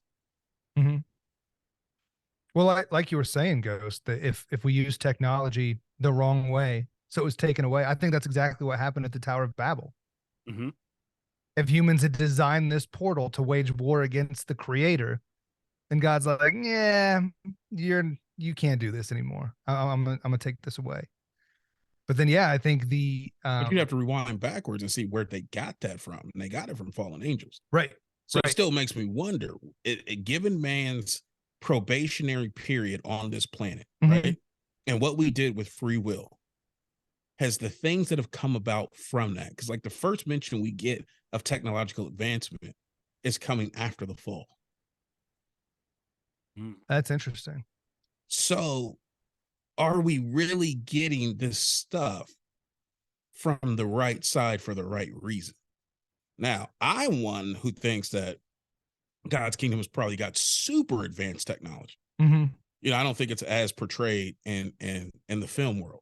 Right. I think it would blow our minds, the types of things that really go on in the spiritual world. But who gets it and when they get it makes a huge difference. Like a firearm in our hands, and a wonderful tool. My 2-year-old son, very destructive. That's a problem. That's a problem. Yeah, I wouldn't do that. I'd call it evil. Yeah. So that's interesting. That wondering like maybe we got it too soon, and that would cause us to mismanage it. I mean, is that kind of what you're saying? Well, essentially, yeah. Essentially, if we got some of this stuff before we approved our allegiance, that way you could prove I'm not going to use this improperly. I'm not going to use this to break your created order. I'm not going to use this to defy your will. I'm not going to use this to create chaos or destruction or harm. I'm going to use this to better your created order. Okay, cool. So one of the things that heaven has to offer is technology beyond our comprehension. Oh, heck yeah. And I'm staying. That's a dope thought. And for you, I'm telling you, I'm staying up to date on everything. I'm getting every new download for all eternity. You're gonna be like, did you update? Did you update yet? Right. I'm gonna be the dude that announces it coming to you live. Heaven 6.0.1.2. Did you guys make corrections? No, we made updates. That's funny. We don't correct anything because everything's perfect. We just keep it pushing around here. That's sudden, hilarious. Jason just puts his head down. He doesn't move for a minute. What are you doing? I'm updating. I updated. Sorry. Update complete. Right. Oh, that's funny. I thought he was buffering. No, I was updating. You gonna love the new version. Oh, that's awesome. So did you guys have any clips that you wanted to play? Yeah, we did, but we kind of just ran right through because it was for Black Panther. Is that conversation that they had in the throne room, Killmonger and T'Challa? So we jumped all over the place, and I loved it. We had I love this. You know what I mean? Oh, we're not done. Oh, good. Oh, no, we've got more. Well, let's go. So let me say one thing before you take on what you were going to say. So we talk about technology and how we're misusing it or whatever. And did we really get the technology from the like celestial realm or whatever? I think that even like societal technology, like the way governments are constructed, because we think Babylonian money magic. So that would be financial technology that we get from the satanic realm, or however you want to phrase that. I would also say governmental technology. I think that's why we see communism regurgitated over and over and over, because I think the one of the real dangers in communism, because it's based off of conflict theory. So whoever has the most is the villain, right? Mm-hmm. Like if you have the land, you're the villain. If you're the head of your home and you're married, you're the villain. If you run the brothel, you're the villain. Right. Okay.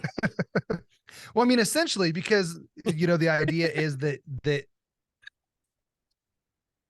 I love that. It was delayed, but it was great. Oh, shit. That whoever has hold on, I would love to know the thought process in your head. You say brothel? Why did he say brothel? What would you have the most of it? Oh. That's great. But no, as just remember, Christopher remembered the porn in Fight Club. So I would just do that little frame in there. That's on my permanent record now. Don't know nothing else about the movie, but hey, he spliced some porn in those movies, like those kids. I can't watch Fight Club now. Forget the Coca-Cola. Right. I really don't remember the Coca-Cola. That's hilarious. But yeah, so the whole idea of conflict theory is that those that are in power have to be, by nature of having power, oppressing those that don't have it. Right. So if we believe in a creator God, but we've bought into this idea of conflict theory and communism, God will always be the villain. Because God always has the most. Right. That's insightful there. And that's so where a lot of these new people are coming up with the theory and conspiracy theory. Well, what if God of the Bible is the bad guy and Satan was actually really the good guy? That's the whole new divide that's being thrown out there. Mm-hmm. Right. Sympathy for the Satan, do as thou wilt. It's this, it's crazy. I mean, because it emotionally feels better. Oh, I can do what I want. Oh, this rebel's on my side. We're the oppressed ones. Let's fight back. Other than, give up what you want to do and follow these rules, because there's a grain to the universe and you need to go with the grain and not against it. I mean, people are inherently resistant. We want to do what we want. So any message that's going to feed that narcissism is going to be embraced, especially in a culture where we're taught to think with our emotions and not engage our minds. Right. All right. What'd you have, Jason? Well, we were talking earlier, this idea of is scripture wholly adequate to address the concerns and issues of our day, right? Mm-hmm. Basically, is scripture relevant to the things that we see going on? And I think most people would be surprised. I'm often one that says, I think God needs a much better PR person. I think you should apply for the job. You've said it enough. You should apply. No, I'm sure the benefits are great, but the hours are horrible. Okay, so, and I need my sleep. Yeah, But I'm with you. right, but whoever. Hold on, guys. You just dropped your second feed with the audio. And we're back. We had to take a little pee-pee break. So let's get back into Nature it. calls, you run Nature to answer. calls. Yes, you do. Yeah. Like I said, introduce Mr. Thick Dick to urinal cake. Real quick, just because you said nature, I don't know, this really convoluted line of thought. I wanted to hit this when we were talking about Loki. Oh, go ahead, man. So when nature calls, Ace Ventura, Jim Carrey, Mask, Loki. Got it? Yeah. It was really interesting to me that the spirit that inhabits the mask, they hint that that's Loki in the Mask movie. They do say that. It happens real quick because No what's shit. I think the detective, when he's going through looking at the and the detective. No, it's the real boring guy. Stein. What's his name? The real dry. The Bueller. Yeah. Bueller. I was going to say, I know what you're talking about. But what is his name? Anyway, he's the professor, and he writes the book, The Masks We Wear. Okay. The masks we wear, Wendy. Metaphorically speaking. Right. So he goes in and talks to him. He's like, well, maybe it's one of the Norse gods, the night god, Loki, maybe. And they just roll past it. And I was like, that's Loki. The mask is Loki. That's crazy. yeah, and he was full of mischief in that movie. Oh, yeah, for sure. It was like a demon possessed mask, though. Yeah. But nobody looks at Loki as a demon. That's Yeah. true. Right. But that's kind of the way it was portrayed. Right. Yeah. Well, I mean, if it was the Nephilim kings and the disembodied spirits of the Nephilim are the demons, I mean, it fits the paradigm.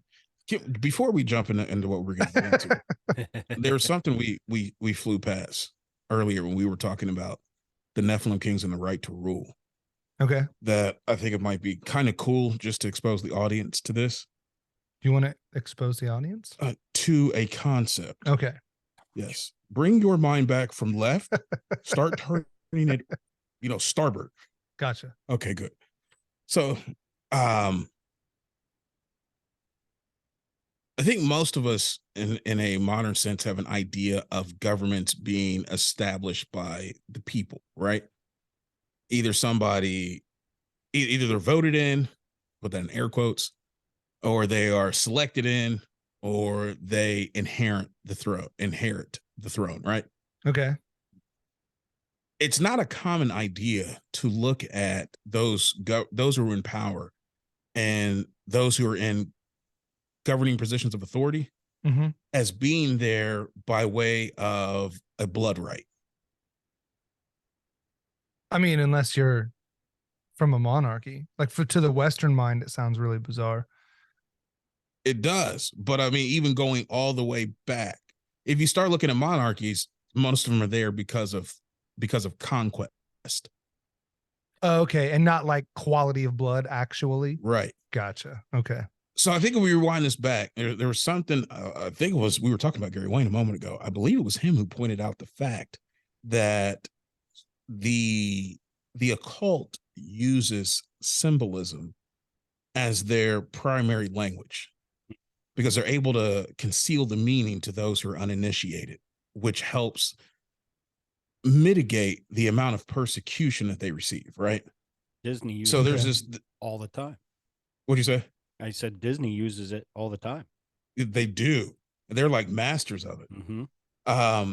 But this idea of a god king seems really weird. Like we see it in the movie 300, right?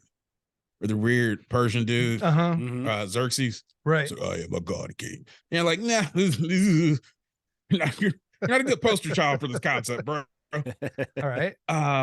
If you go back into antiquity, though, and you look at the term royal, it's actually comprised of two words. Roy? Yeah, and al. So ROY is one word, and then AL is another. Every time I hear Roy and Royale, I immediately think of Pulp Fiction. Yeah, Royale with cheese. Exactly. I was watching TV yesterday, and what was it? QPC came on. It was a McDonald's commercial and it just said QPC. And I said, what? Quarter pounder with cheese? I immediately thought, what is it over in Europe? It's got to be a RAC. It's a rack. I'll have 2 racks, please. I was like, this is going to go south quick. Can't imagine that's what they call it. But what's interesting is that Roy meant king, right? Okay. And then Al is a derivation of El, and El historically meant God. So the very concept of royal is really an embedded concept of God King. Okay. If you're dealing with that and you hear all about the royal family, the royal this, the royal that, you're immediately dealing with the concept of a God King lineage, which gets its initiation done with the Nephilim offspring. Okay. Right? They were placed as the patron spirits, if you will, over the various nation states that were created pre-flood, and then again, I believe post-flood. Okay. And so this concept of royalty has its roots embedded in a spiritual concept of Nephilim conquest and activity. Okay. You fast forward into modern day era, and the same concept carries over in different ways. Like you get the right to rule, which is passed down through some of the European monarchies, right? But they claim ancestry to Nephilim progeny, right? Going back to like Vlad the Impaler, who was the base character for Dracula. King Charles descendant. Oh, right. no. Prince Charles claims descent from that. Yeah. So does the Bushes. Mm-hmm. They claim him as an ancestor. It's nuts. Isn't it, like though? it's crazy because some of this stuff but then when you hear it again, I mean it's crazy. Right. Because then you go look at 41. I'm like, man, you looked weird and you talked weird, but was you really an ancestor of Vlad? Like, is that what we're saying? This is kind of hard to conceptualize that, right? Mm-hmm. But then it has its fingerprints in other areas, right? So the Nephilim creatures apparently came in a whole bunch of different size variations, right? You had your big boys. You had the ones, I believe scripture records, some of them were as big as cedar trees, right? So cedars of Lebanon, which are, from what I understand, pretty tall. Right. Or are we talking like 30, 40 feet or even higher? I think so. Oh, bigger than that. About how high? Because I couldn't remember. I thought they went up to like 60 feet. That's crazy. I can't even imagine a 6-story person going, hello. Right. Like, can you imagine that? Somebody's like, like, wouldn't that freak you out? It would. Yeah. It freaked me out when you did it just now. And you're not even. Do you have any butter? Yeah, I'm going to lose Pardon it, me, right? Can I have some gray poupon? Right. You said you wanted to poop on what? I'm sorry. I can't talk right now. I think it's interesting, though, that they came in different sizes, apparently. And Gary Wayne goes into a huge expose on all of this. But one of the things that was fascinating is that the giant section of offspring that came from the Nephilim appeared to spread out post-flood over the whole earth, right? Right. And so Joshua's conquest wasn't just about kicking people out of the land for the sake of Israel. It was also about destroying the Nephilim clans that had inherited and polluted the land that God was going to give to the ancient Israelites. Okay. So as he's going through creating war, and this is war happening in a multiple dimensional theater, right? It's not just happening here on the planet. It's also happening on the other side of the veil with the spiritual entities that are empowering the Nephilim kings that are here on the planet. You follow me? Mm-hmm. So it's also God demonstrating sovereignty to those spiritual overlords. Gotcha. So as this is all happening, it pushes and creates a diaspora, if you will, of Nephilim clans. And they begin to move out of the way, figuring out that, the Israelites ain't playing. They on something new today. Right? So one of the clans, I believe, moves up into the European area. And I think there were two primary types of giant clans that were there. The blonde-haired, blue-eyed, and then the red-haired ones? Yeah, red-haired, green-eyed, I believe. Okay. But the blonde-haired, blue-eyed were known as the Aryan clan. Interesting. It is. Races of theosophy. Yes, but it's also interesting in connection to Hitler. Because if Hitler was trying to produce the Aryan race, we've been sold the idea that the Aryan race are those who are melanin deficient. But if all reality, the Aryan race is actually a breed of giants that have Nephilim blood running through them, and we're trying to get back to the Ubermensch, right? The Superman. Right. That's the Nova Men. That's that's beyond transhumanism. That's trying to get us back to a illicit life form that was never sanctioned to be on this planet in the first place. That's dangerous. And that even carries over into this concept of blue bloods. Okay. Now, I'm not as versed on this. You were telling me this. Well, I'll give Ryan Dean. Blue Bloods? No, that's what I thought first, but no. Oh, you're talking about Rh negative people. Well, Ryan was doing, I don't know if it was just a sniplet because he has that encyclopedia of symbolism or whatever.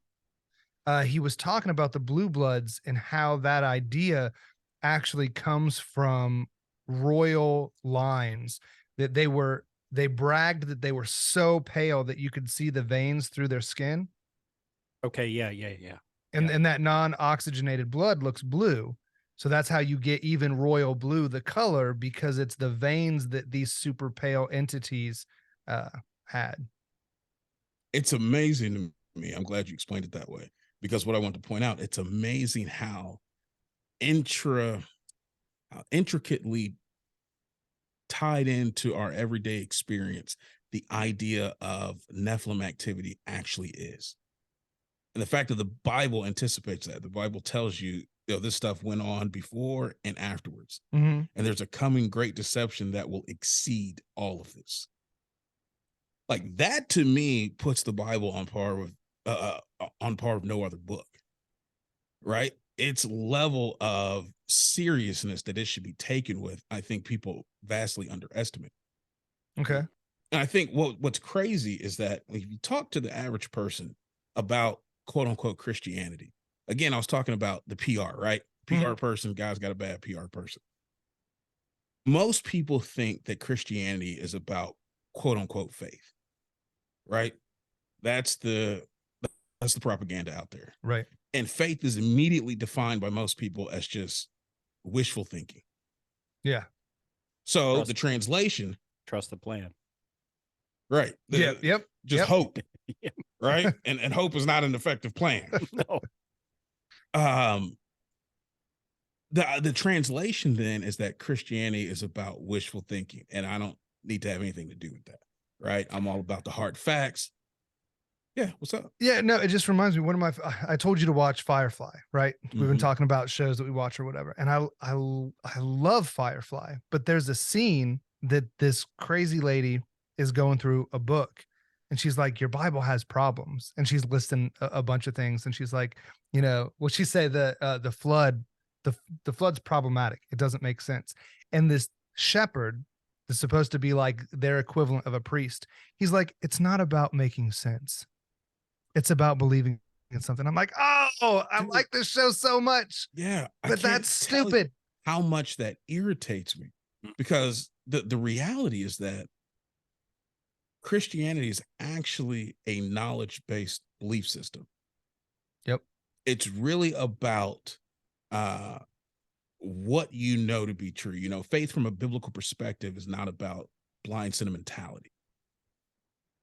Biblical faith is belief based on what you know to be true. So if you don't know X, Y, and Z to be true, you really shouldn't be putting faith in it from a biblical perspective. But if you do know that X, Y, and Z is true, then it should warrant a credible belief or a credible next step, which would be belief. And I think most people would be shocked to know that. Yeah. And you and I, dude, we start a lot from what do we know? Mm-hmm. Right? Let's start with what we know. That's a phrase I hear frequently. Right. So I say, let's examine some things that we know that bear relevance to the things that we've been talking about today. All right. So we know that Satanism is practiced by our government at the highest levels, and that many of the governments around the world are satanic, either in their foundation or their orientation. Okay. Yes. We know even, for even Catholicism. Oh, yes. We're gonna make some people mad. I don't care. I piss off a lot of people, and I piss off a lot of Mormons as well. Oh, well, since we just pissing people off, let's just keep going. All right. But yeah, especially Catholicism. Yeah. And we know that the government being oriented towards Satanism has had a profound effect on the structure of our society. Mm-hmm. Right? Now, we were talking a moment ago about the satanic control matrix and how that works. I want to go into a little detail on that right now. So here's one of the things that we know. We know that we adopted and implemented a military grade, psychologically fracturing, cognitive reconditioning protocol known as the Prussian educational system. Mm-hmm. That's why our schools seem to be closely modeled off of the same architecture as the prison industrial complex. They use bells that establish Pavlovian responses, single file lines to maintain quote unquote order, compartmentalized instruction methods, or decentralized learning. All of this was intentional. That's why we adopted it. Yeah, right. Raise your hand to ask a question. Yeah, you can't do that because, of course, the teacher's the expert, and the expert always knows the answer. Mhm. So you're not supposed to use critical thinking skills at all. Nope. You just need to follow. That's why we adopted an instructional model that disrupts the integrated learning processes established by the trivium and quadrivium, which in turn produces hemispherical dissonance, dyslexia, ADHD, and consequently, even new pharmaceutical candidates. Mm-hmm. That's the part they don't tell you about, right?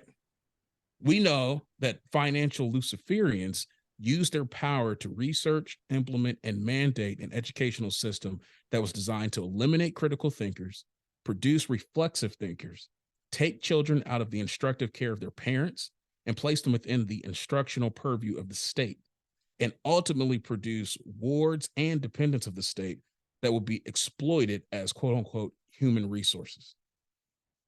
Right. They just want us to be cogs in the machine. Exactly. And all of this will require massive amounts of brainwashing. Got to wash the truth out. What? Are you pushing back, Ghost? Oh, he's a sheep. You don't know funny. sheep? No, I thought he was saying, Ain't like, you from West Virginia? you know what? I'm actually not, but you paused. I did. I wasn't ready for that. So, you know, sheep, are you from West Virginia? You set yourself up for that. Oh, I did, yeah. I feel so much better. I put you back for earlier when you were messing with me. Okay, fair enough. But listen, we know that all of that brainwashing is what we see in the second tier of the satanic control matrix, right? Right. We see that replicated in what we call the net industries, where they wash out truth and they set in lies. Now, the net industry stands for news, entertainment, and technology. We know that the news industry uses proven cognitive linguistic conditioning methods to reshape the narrative. And they do it in ways that are too simplistic to represent the true complexities of everyday human life, right? They use sound bites and they use headlines. And that TikTok changes our perspective. Leave TikTok I noticed alone. you didn't say TikTok. And I'm going to keep not saying you it. forgot about that. I wouldn't say forgot. Jason. Strategically omitted. What's your opinion about TikTok, Ghost? I have.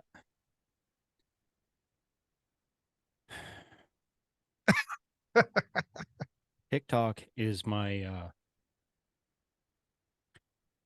my raging addiction. Really?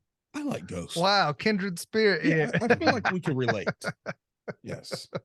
Not just for conspiracy, but recipes, hacks. There is some dumb shit I can on there. see the problems on there, but it's not fully horrible. It's not. No. Do you think it all is? However, I do see the addiction level. You get it in that 3-minute to 5-minute instant gratification. Boom, here it is. And there's times where there could be good content and they're making like a 10-minute TikTok now. And I'm like, yeah, this is too long. piss off, and I That- just go by. I'm like, That's what "No, I was gonna. give it to me." Yeah, I don't have that problem.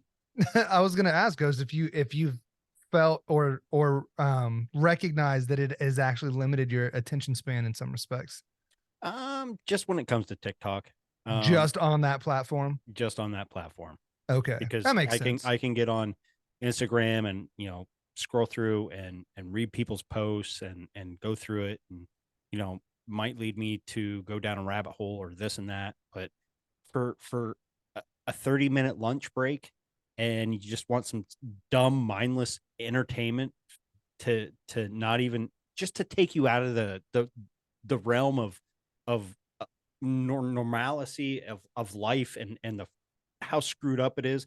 Okay, TikTok. Oh, this lady has emus, and one attacks her, and she sticks her hand up, and it stops. That's funny. Okay, that's great. You know? Or people dress chickens up with these little arms on them, and they walk around, and they're looking like they're gonna fight. Dumb shit. Ghost is speaking truth. Mhm. I expect you to modify your TikTok standards I'm not. immediately. I try to be respectful and compassionate and forgiving and even tempered, but TikTok is my lightning rod of hate. Like I'm not gonna. It's Just too stubborn. No. I'm not saying that there aren't people that can enjoy it, and if that's your thing, that's cool. But I'm not about it. I think it's terrible. I was and that I'm way just gonna for keep the hating it. longest time, and I got it, and I was just like, "Oh, this is fun." Then you get into dark humor and all sorts of other shit, and you're just like, "Oh, fuck. This you're fulfilling my veteran humor needs. Like, this is great." So that's Are the you trying to problem. convert me, Ghost? Is that what I hear? You have free will. You can do whatever you want. If you want to get on TikTok and watch it, which I kind of maybe recommend, just dabble. Just dabble. That's all you gotta do. Just Don't get dabble. addicted. Just a little bit. Just a slight dabble. A dabble never hurt anybody. Yeah. I mean, Hey, a dabble lot of when you're on the educational content on yeah. there. I mean, Mm. if it's something you Nobody do when you're said on you the had to be toilet, looking at booties being shaken in your face. You can learn a lot on TikTok. Yeah. There is a part of TikTok you probably shouldn't go. But if you end up there immediately from signing in, you got other problems. All right. That's all I'm saying. yeah. Okay. When you're Good. I'll be sitting sending down you 3 taking a videos poo, tonight. look at TikTok. You might learn something. There are You might. amazing hacks on TikTok that I never This is true. I'd be like, okay, the internet's lying. And then you go and you try it and you're like, oh shit. Now TikTok is really not the bane worked. of my existence. The news is. Okay. I don't like watching the news. Mm-mm. I don't like the fact that they use newspeak to try to condition my way of thinking. Yeah. Right. Mm-hmm. That annoys me.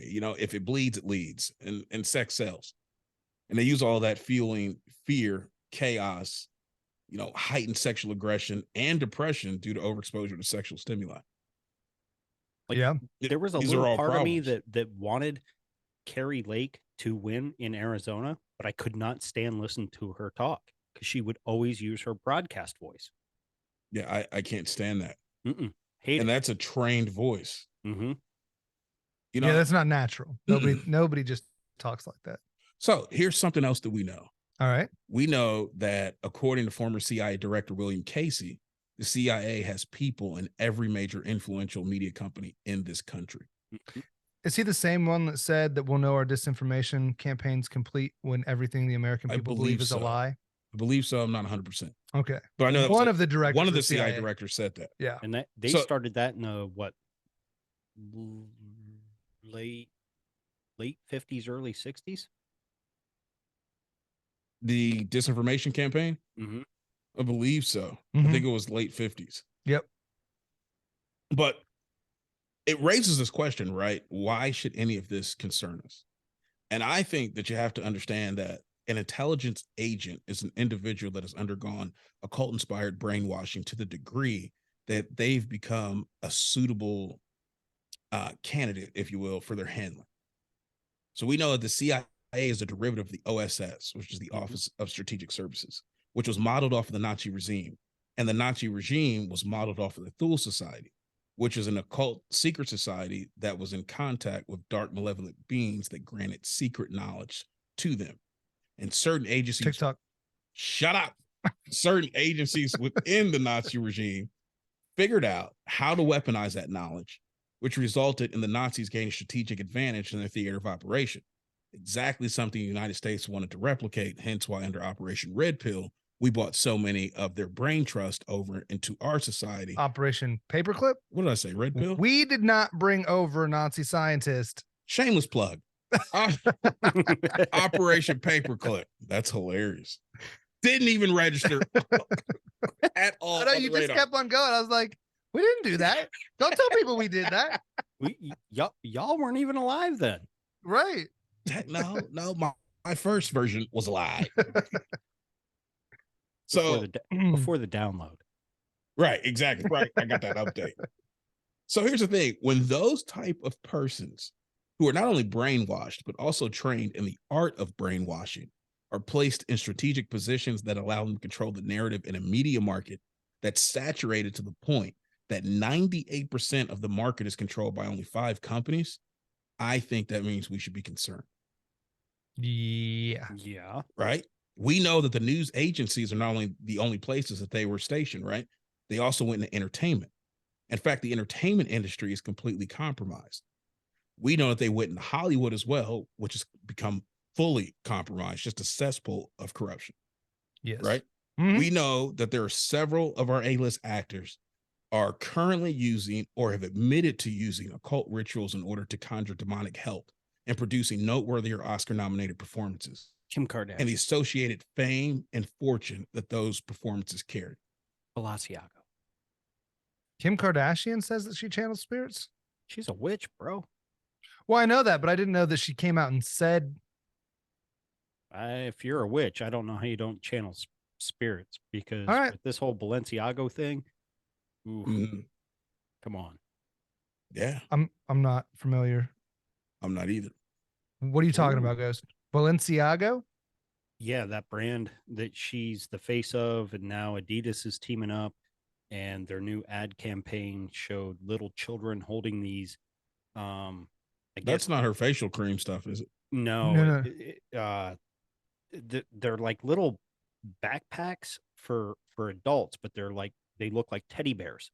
But these little children that were holding these teddy bears were in BDSM bondage costumes. And then I think I saw there was a purse that was laying on top of some papers, and if you zoom in on the papers, it was the ruling from the Supreme Court to they shot down any type of to make it more lenient, any type of how do I say it? Pedophilia, virtual pedophilia, propaganda or ads type deal. Interesting. Yeah, I didn't see that. I saw the little bears. I think did Matt post that on Instagram? From the Great Deception. I saw something about it, but I didn't have any of that context. So I was like, okay, it's an ugly bear wearing creepy stuff. That's kind of where nuts. Ryan came from it, because it'll be released on Tuesday or whatever. But he didn't, like, he heard about it, and then I had to point it out. I'm like, no, dude, they're in bondage gear. And he's like, oh shit, okay, now I'm seeing the connection and why this is so bad, because just looking at it, but these kids are just like looking up like they're innocent, like they're, oh yeah, and not a good look. Man, that's messed up. Jeez. Yeah, I didn't see any of that. Balencia, is that what you said the name was? Balenciago. Your Balenciagas. Hold on, I heard what's her name? Candace Owen. No.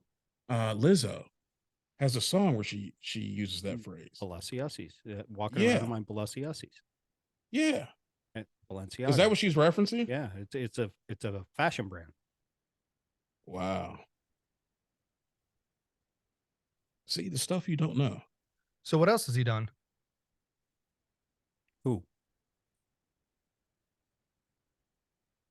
What'd you say? What? What'd you say? So what else do you know that he's done? I lost my place, man. My bad. Sorry. So we talk about some of the actors, right, that we know have been involved in occult rituals, like Denzel Washington or Jim Carrey, or even Jack Nicholson. It's just to name a couple. Okay. Or just a few. We know that the Khazarian mafia has infiltrated Hollywood and used their power and influence in order to force. That's who killed JFK. So, well, they used it to at least repeal anti-perversity legislation, which opened up the door to increase portrayals of violence and sexual perversity across the entire entertainment industry. Then we know that those efforts, in conjunction with the efforts of the Frankfurt School, were designed to introduce polymorphic sexual perversity, which will result in the moral corruption and degradation of our society and the subsequent repeal of Christian values and biblical standards. And that would aid in collapsing the moral structure of our culture. We know that several of our mainstream musicians have demonstrated not just a curiosity, but even a fascination, and in some cases, even an obsession with the occult. Think about the Beatles, the Doors, Katy Perry, Lady Gaga, Adam Levine, The Weeknd, Bone Thugs and Harmony, Earth, Wind, and Fire. You really going to throw Bone Thugs in there? They were the easiest. The easiest? Oh yeah, nobody could argue that. All-time hip hop artists. Bone? Yeah, Bone, Outkast. Come on. Oh, Bone Thugs are littered with occultism. Really? It's almost every one of their songs. Oh, we're gonna have to do a show on that. Yeah. Mr. Ouija, referring to murder as a spirit. They're Crossroads. The Crossroads. They're incredibly dark. That's just not a play on words. Say what? I said complected. Yeah, no. That's crazy because they were supposed to be these choir boys that got into rap. You know what I mean? That was the whole thing behind them. But I mean, you listen to Crazy Bone, Busy Bone, loved Busy Bone, and right. I even came out and even publicly stated at the tavern that, and I got some heat from it, Eminem stole Busy Bone's kind of type deal. Sorry, gonna say it. You mean as far as his delivery, his lyrical delivery? Yep. Eminem's one you could put on the list. Eminem's gone on record as saying he sold his soul. Same as Snoop. You can even put, I hate putting this person on there. The more research I do, the more I'm leaning towards it. You can put Michael Jackson on the list. Right? There's not too many people who achieve a high degree of success in any of these industries that you can't really put a spotlight on and be like, show me how you got there. It's just hard work alone. I'm not saying that these people do hard work, but they're definitely. Jay-Z is another one, easy one. Yeah, and so is Kanye. Yeah, and some of the songs you play back, you hear 666, and right. I forget what followed that, but it's like wow. Well, doesn't Beyonce talk about using the Bible to plug her menses? She does. What? Yeah. Like, who even thinks about this stuff? It's crazy. When I was just putting the list together, I was just going off the quick ones off the top of my head. But the more you start thinking about it, the more it proves the point. Yeah. Like, we know that this industry is corrupted. It is filled, polluted with people who they're beyond sympathetic to the occult. They are initiated into it. Oh, yeah. And they're reaping the benefits of it. And here's the crazy thing. This quote unquote sympathy for the devil includes several different genres of music, right? It goes beyond blues, rock, R&B, hip hop, pop, even sadly enough, gospel music is influenced by this. But we know that several of our top tier athletes have either admitted to or demonstrated utilizing the occult and occult related rituals to gain demonically inspired aid in order to produce some of their record-breaking performances. Remember when this was popular in the end zone? Yeah. A few years back? Just throwing up the 3 6s. Yep. Absolutely.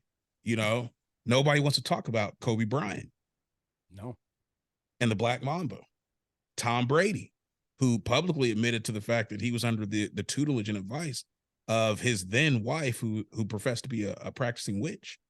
Yeah, gave him insights on whether or not he was going to win that season. Right. That's wicked. You know, possibly Lewis Hamilton, given some of the tattoos that he has on him and some of the meanings. Is that your race car okay. driver? Not mine, but he is a race car. You don't own him?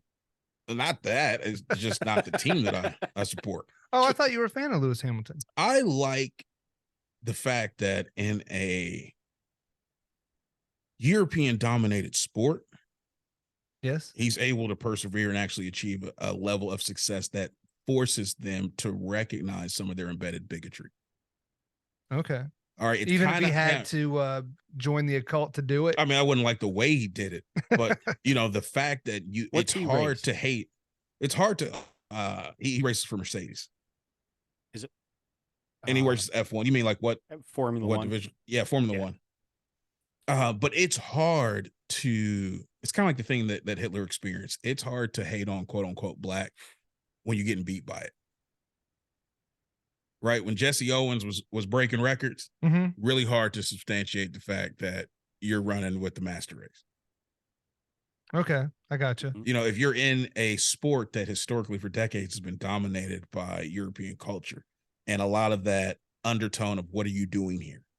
Why are you here? You know, this is not your sport. Shouldn't you be playing basketball? Shouldn't you be playing football? You know, that's an underhanded, racially insensitive, racially charged type of statement. Right. And when you're at the forefront of your sport and you become the face of your sport, there is a whole nother line of communication that says, how you like me now? Okay. Okay, the how you like me now, I can appreciate that. All right. I can appreciate some of the hate when you know that the people are coming from him, not just because he's number one, but also because you really want to see him fall for certain reasons, right? I gotcha. And he doesn't fall. He still maintains a high degree of professionalism and success. I can appreciate that. Now, my particular, since we're on the subject, my particular team that I like would probably be Red Bull. Okay. And Max Verstappen, who actually happens to be his rival. Interesting. But I appreciate their different driving styles, and I appreciate some things about Max that kind of incline me a little bit more towards him. Okay. Just based on what I know. All right. But since, again, we talking about what we know, even possibly Michael Jordan may be caught up in all of this. Oh, yeah.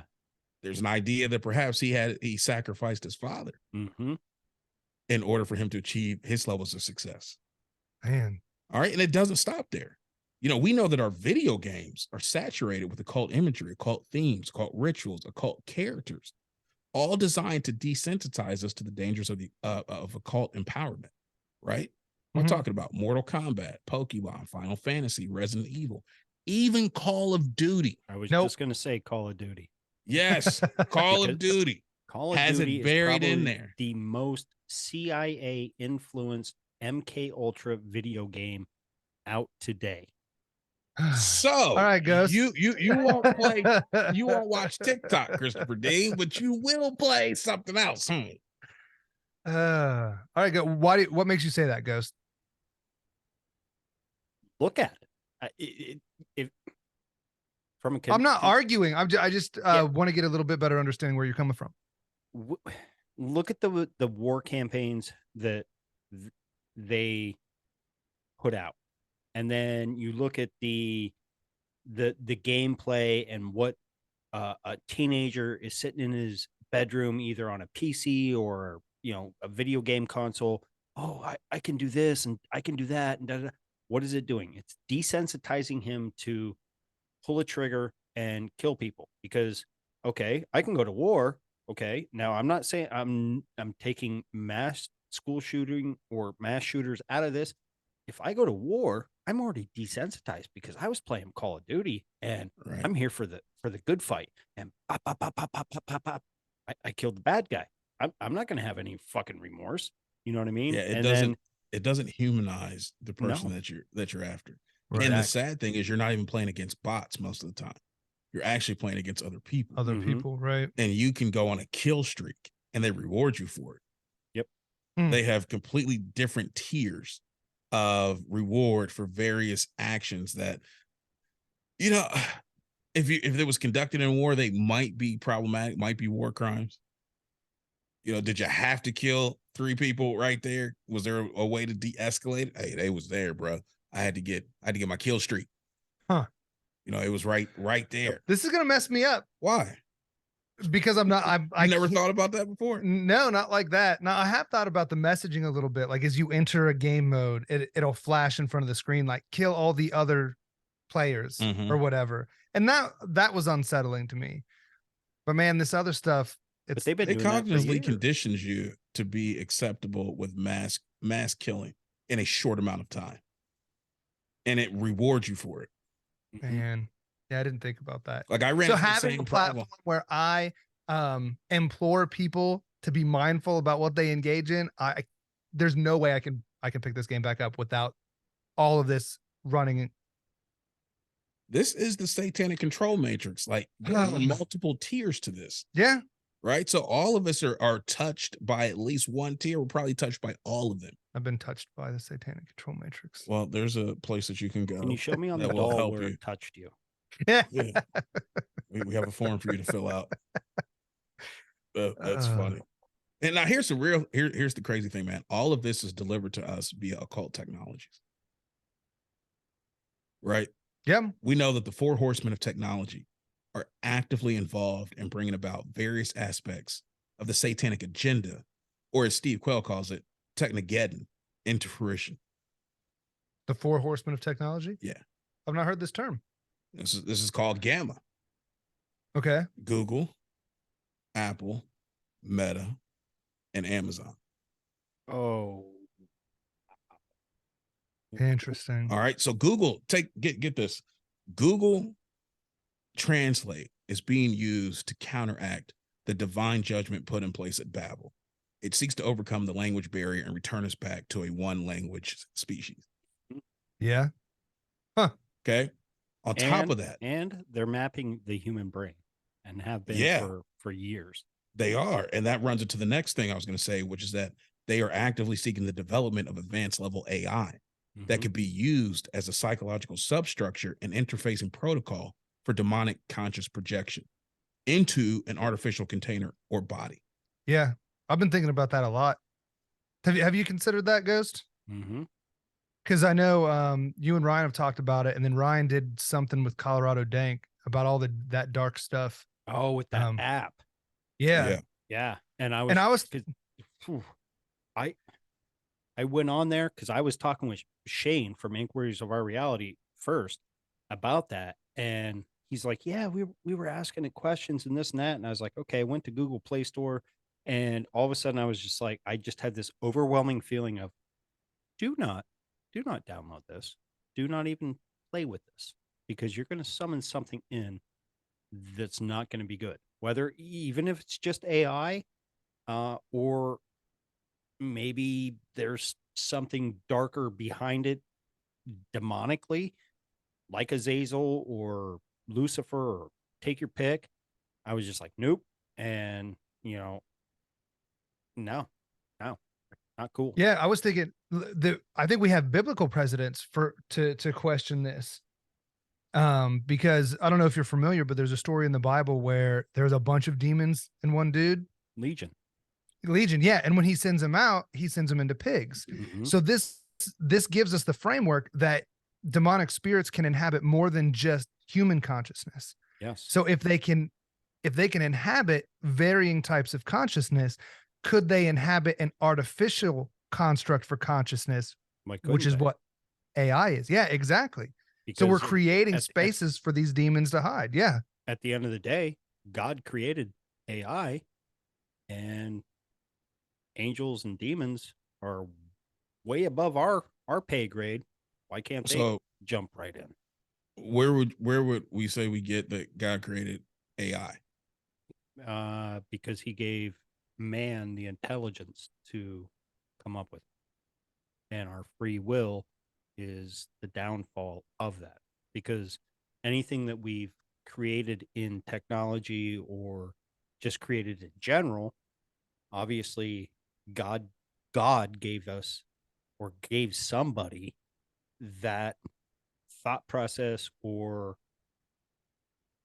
intelligence to go down that path. Well, I would probably push back a little bit. I would say I definitely agree that we have the cognitive capacity to create certain things like AI.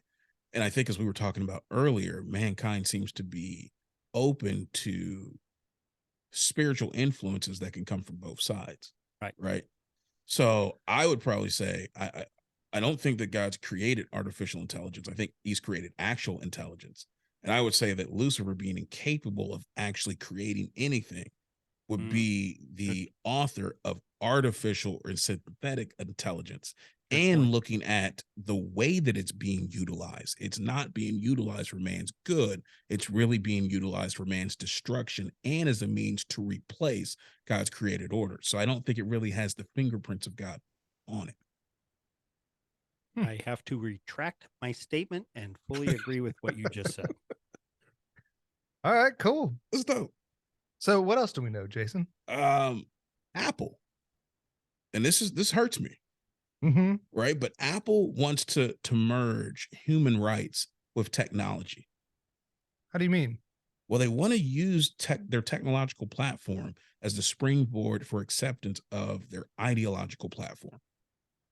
All right. They're quickly morphing into a human rights company where they're pushing acceptance of all walks of life. Okay. You see that? Mm-hmm. Okay, here comes the rub. You have to define all. Right? Is all without exception, or is it all with distinction? Right? Like, here's what I mean. If I say, hey, you all, I am using the term all, but it's with distinction. I am referencing this particular subgroup or group of people. I'm not referencing everyone. Right. But if I do say all, like everyone, that means everyone without any exception. Right. If Apple is pushing acceptance of all forms of self-expression, if you will, or alternative lifestyles, then it would, as a human right, would include pedophilia. It would include everything. Yeah, it includes transgender, gay, non-binary, transhumanism. Yep, everything you can think of. Interesting. And all that entity has to do, even artificial intelligence, if you track it out, because all that entity has to do is either say that it is a person or be legally recognized as a person. Well, I think we already had either an orangutan or a chimpanzee in Europe was granted non-human personhood. Oh, that's dope.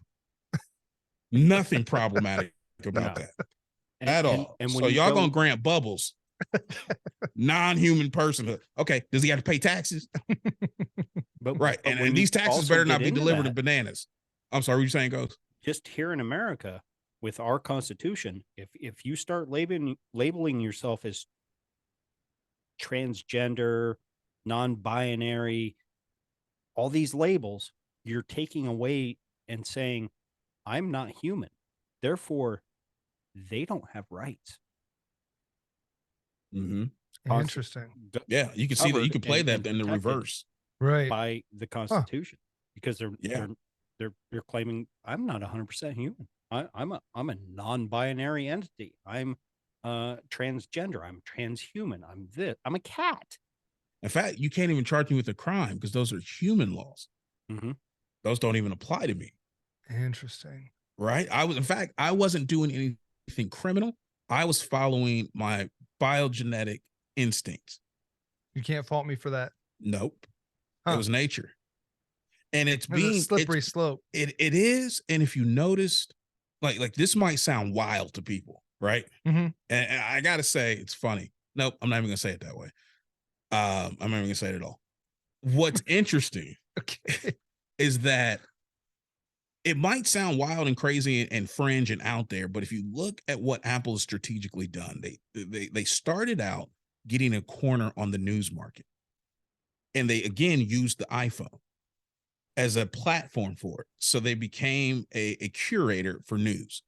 I was like, this is dangerous because I don't know who you're using as a algorithm I mean, I think they were claiming it was human curated, right? Okay. But you're going to determine what stories I have access to. Okay. Mm-hmm. Once the news app took off, they then generated enough revenue that they got into streaming through Apple TV Plus. They became another content provider. All right. Now they have a platform to put in original shows and content. My very first question then was, what type of content are you going to start promoting? Because your CEO is pushing alternative lifestyle acceptance under the guise of human rights. So am I going to start seeing LGBT friendly material? And you do. It starts showing up, a little subtle at first, and then a little more in your face. Interesting. Now, here's the thing. When you start looking at the LGBTQ train, most people are trained to think that they are looking at a train of alternative sexuality. Mm-hmm. That's not what you're looking at. Okay, what is it then? You're looking at a train that is designed to get you to accept non-normative lifestyles that can extend beyond sexuality preferences. And it can human extend rights. beyond. Exactly. That's why it keeps growing. Because as soon as something becomes normative, you have to add something else to make to be non-normative. Oh, interesting. You see what I'm saying? Right. That opens up. Now follow this. That opens the door back up to all without exception. Yeah, that's sketchy. If we can get you to accept the first car on the train, you'll have to accept every other car attached in this line. Right. Yep. Whether Well, I mean, you even want in to or not. even in the first couple, you see the ideas don't coincide. Right. All right. Now, if we can get technology to help augment some of those changes, that becomes even more dangerous. You mean like surgery or alternative reality? I was talking more Neuralink. transhumanism. Okay. So it's going to include all of that and more. Gotcha. Neuralink. Yeah. So how close are we, do you think, to Neuralink? Are you talking about on a public acceptance level? Because Well, maybe not even public acceptance, but like is it available to the public? Like I don't efficacy? think yet, but it's definitely with DARPA. It's already been a technology that's proven effective and workable. I so think it's within not the theoretical. Next 10 to 15 years, you're going to start seeing it roll out. So do you think it's more a marketing issue than it is a technological issue? A little like, bit do we of already both. have the technology and we just have to condition the people to take it? Are we still Well, trying once you to prove that it's an effective technology through DARPA, we already have it. That doesn't mean it's mass produced. but we have the technology? Absolutely. We can make them stronger, faster. We've had it. Like, this is not new. Okay. Like, this is old technology, and anything that they say that's released to the public is already 30 to 50 years old from a military development perspective. So See, when you're asking, do we have it? I'm like, We've had it. we've We just have already to- had it. We have to find a way to streamline it. We have to where there streamline it and monetize it. There are no errors. You know what I mean? Right. Because right now, even though we've had this technology, we still come across errors. You know what I mean? So like, you don't get your new update or whatever. You know, they have to have it to where, like, cell phones now, okay, they're streamlined. Before that, dude, they were clunky. Just Yeah. And now It was a payphone with an antenna. Like, you look like one of those people in Vietnam. Where's my radio guy? Right. You had to have a radio guy because it took a whole guy to carry it. Right. Yeah. You know, and you have to, you asked me, how close are we? We're going down the DARPA trail, right? Okay. And if we're going to go down the DARPA trail, we have to immediately put some things into our perspective purview, which is that DARPA basically, in my opinion, is the dark arts division of our government. I love that phrasing. I don't know why. I know it's kind of like electronic arts. Yeah. DA. It's in the government. game. It's in your soul. But hold on. You got to look at the fact of how DARPA was set up and what its intention is designed to do, right? They're utilizing, dark black magic technology, satanic technology, to begin to find suitable real world applications for it in order to bring about various aspects of this satanic agenda. Okay. All right. Now it's going to come in the form of probably being weaponized, right? It'll be used for military use, but then they'll find a way to commercialize it and get a lot of money out of it, which will then provide control via the financial sector on people. Okay. This is how it gets rolled out. I got you. Right. So we already have it. It's somewhere that is probably, you know, in a classified bunker somewhere. And it's probably being used on clandestine missions with not super soldiers, but what they call special forces teams. Okay. As it'll slowly get more and more mainstream. Meanwhile, there's an integrated effort to condition the public to find it sexy. All right, you start looking at your films, start looking at your TV shows, start looking at how many times they show technology augmenting our reality in a beneficial way. I was watching a show just recently, Peripheral. How was that? It's kind of cool. Kind of cool. I went about 2 or 3 episodes in, and I was like, I got a lot of work to do right now, but I might come back to it. Okay, interesting. But what I saw, somebody was talking about on, I think it was Ryan's show or whatever, and I was like, yep, gotta go check it out, just see what it's about. And what I found very interesting wasn't just the human brain interfacing with this new technology that they had, right? What I found Altered cool, Carbon. yeah, it was like that, and I was going to mention that show too. But I found it interesting that there was a firefight scene between some spec op people and the cast, some of the minor characters in the cast. And the minor characters, we find out, were kind of ex-military, and they had been enhanced. Okay. Right there on their forearm, like you see on a Time magazine post, they had embedded technology, like computer technology screens, and they neuralinked and synced up with each other. And they released a drone in the sky, and they were all able to see what the drone saw, so they were able to actually strategically coordinate their efforts against an incoming party raid, right? Uh-huh. And I was like, whoa, blew my mind. I saw a message. What was it? Ghost got to wrap soon. Okay, cool. That takes us to Meta. Okay. Right? Meta wants to create an alternative reality that exploits the neurological structure and addictive nature of fallen humanity. And they want to do it in a way that can monetize and create volunteer digital enslavement, and do that in a realm of existence completely devoid of God and controlled by man. And then in order to empower all of this, you're going to need Amazon. Because Amazon wants to be the global infrastructure for one world commerce. And right now, on their way. They are. Amazon Web Services powers 33% of the web as of 2021. There's your delivery Really? system. Yeah. A third of the internet's backbone is based off of Amazon. That I didn't know. Exactly. So think about, you were talking about Neuralink and all this other stuff. It's going to take something like Amazon in order to network all of that. It's convenient because it's already connected to so much. Right. And all of this is used to establish the new world order. Right. We know that the deep state, deep church, deep occult are being used to actively align their respective areas of control into an integrated system of governance. Right. And we know that the deep state's using its power to establish globalist backed agendas that are being harmonized across the globe in order to produce a one world citizenry. And that citizenry is managed through the United Nations and adheres to UN protocols, despite cultural, geographic, and religious differences.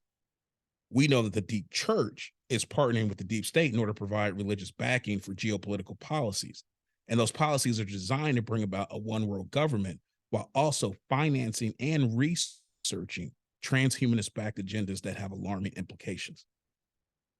Then we know that the deep church has circumvented U.S. federal law and established control of Mount Graham. Just as an example, in Arizona, which according to Dr. Thomas Horn and other Native American lore, Mount Graham is actually one of the 4 most holiest sites in the world, due primarily to the fact that it's one of the most active interdimensional portals on the planet. Wow. Is that where the Lucifer telescope is? Yeah. Of course. So we know that the deep occult is actually the true power behind both the deep state and the deep church. And it's coordinating both of their efforts in order to bring about a unified satanic government backed by the primordial satanic religion, and that's Kabbalism. That's what's fueling this satanic control matrix. That's really the thing that we're against, that we're fighting against, because the Kabbalah is really the modern iteration of the ancient Canaanite religions, and filtered through esoteric doctrines that rely on a mystical, perverted interpretation of the Bible and other principal arcane writings. Writings like the Zohar, the Sefer Yetzirah, the Book of Mysteries, the Gate of Reincarnations, and Third Enoch. And we know that all of this is wrapped up and enhanced in Sabbatanian Zevi's particular brand of Kabbalism, which is important because Sabbatanian Zevi, in the form of Kabbalism that he established in 1776, is actually tied to the financial structure established by the Rothschilds. It's a direct tie. Interesting. All right. So he taught that salvation would be achieved through sin, and perversion was necessary in order to increase the level of chaos until the optimal level was reached, which will result in the hermaphroditic serpent god that they worship, Ein Sof, reemerging. These little acts of sin and decadence are like the 1,000 points of light that was referred to by President Bush, old man Bush. Oh. When he was doing his New World Order, he was talking about 1,000 points of light. Like, that was coded language that we didn't get, but that's what he's talking about. That ties to Sabbatai Zevi. Yeah. And the other hermaphrodite being Baphomet. Right. And we know that Sabbatai Zevi's successor, Jakob Frank, was instrumental in converting the Rothschilds, and that he actually joined Adam Weishaupt and Mayer Amschel Rothschild's organization, the Illuminati, which was established in 1776. Interesting. And we know that order has proven vital to establishing the framework of our nation and our culture through critical initiatives like the mystical prophecy on the back of the Great Seal of the United States, the Federal Reserve Act, the International Monetary Fund, the World Bank, every other central bank around the world, which, as I understand, there are only 2 countries on this planet that do not have central banks in them as of now. They're responsible for converting the religious power of the Masonic lodges into political power of the CFR, which is the Council on Foreign Relations, right? Which happens to be the august group of people that President Trump stacked more people on his cabinet from than any other president. Right. More CFR members than anyone else. Exactly. Yep. They're responsible for the creation of the UN. They're responsible for the creation of the nation of Israel through the Balfour Declaration. You know, this establishes the satanic link between the financial markets and Kabbalism, which is, it shows that Satanism is fueling and funding every major work of this present age, including the satanic control matrix. This brings us full circle to the question that we asked at the beginning. Is the Bible relevant today? Yep. Absolutely. Jesus Christ is not only the answer to man's moral issue, he's also the answer to the systemic systems of, that's repetitive. This is the systemic evil that we see replicated throughout the created order that has created this cancer that has gone on to affect everything on an atomic level, like an interdimensional cancer. He's promised to reset everything. So to me, scripture is not only relevant, it's pertinent. Because if you don't have the connection with Christ, who actually he was inserted into the timeline in order to affect not only change from a moral perspective, but to also make sure that we got relinked to God, which we lost that link because of sin. Like, our energy fields were inconsistent with each other. Right. He gives us the power to be sons of God, right? Right. But that language doesn't always transmit to a quote unquote scientific oriented community. So literally he resyncs our energy levels so that we are now compatible with the divine energy, and we're no longer as compatible with Luciferian energy, which is out of sync. Right. This affects us all the way down to our DNA. Yeah. Like, this is huge what he provides. So the agenda, like, because you talked about the Sabbatai, Frankist, and everything, and how that bleeds into all these other agencies, moving into the new men, the transhumanism, and all of that is really just their way of copying Christ's approach of making us new. Yeah, it's actually an alternative offer. That's why we get this idea of an antichrist. Like the nomenclature is misleading. Mhm. It's not an antichrist, it's a replacement Christ. So it's kind of like those people are trying to call you about your warranty. Uh-huh. Yeah, they're trying to get a hold of you to let you know we got an alternative Christ that can help you out, do things better. Right? That's the hey, offer. there's a new Messiah in Judaism. Exactly. There's going to be two of them, according to the Kabbalah. So that's what we're up against. This isn't child's play. So this whole idea of I don't adhere to religion, I'm an atheist, I don't believe in any of that. That's the most wildest, craziest idea I can think of. It's like disarming before the battle. Right, because even the enemy has a religious perspective. Mm-hmm. You can't afford to be in this battle and be ill-equipped. Right. And if you're not equipping yourself with the truth, what are you doing? I like that. That's all I got. Damn. I wish I had a nuclear bomb sound clip. Like, oh, that's hilarious. Blew it Do up. we have a clip, Jason? What, nuclear bomb clip? Do we have something? We do not. Oh man. That's funny. Man, I'm gonna have to have you guys on for a couple other episodes because we touched on so much that absolutely, man. I would love that. We could have branched off. I mean, heck, we're going on almost 3.5 hours of great content. And all right. Wow. Love what you guys bring to the table. Let my guests one more time know where they can find Operation Red Pill podcast, because people need to go follow these guys, look them up on Apple, give them 5-star ratings and reviews. If you don't want to do that, go over to Spotify, leave a 5-star rating, walk away. It's simple. Just go follow these guys. They drop hammers of truth. Thanks, Ghost. Yeah, you can find us. Our actual website is orppodcast.com.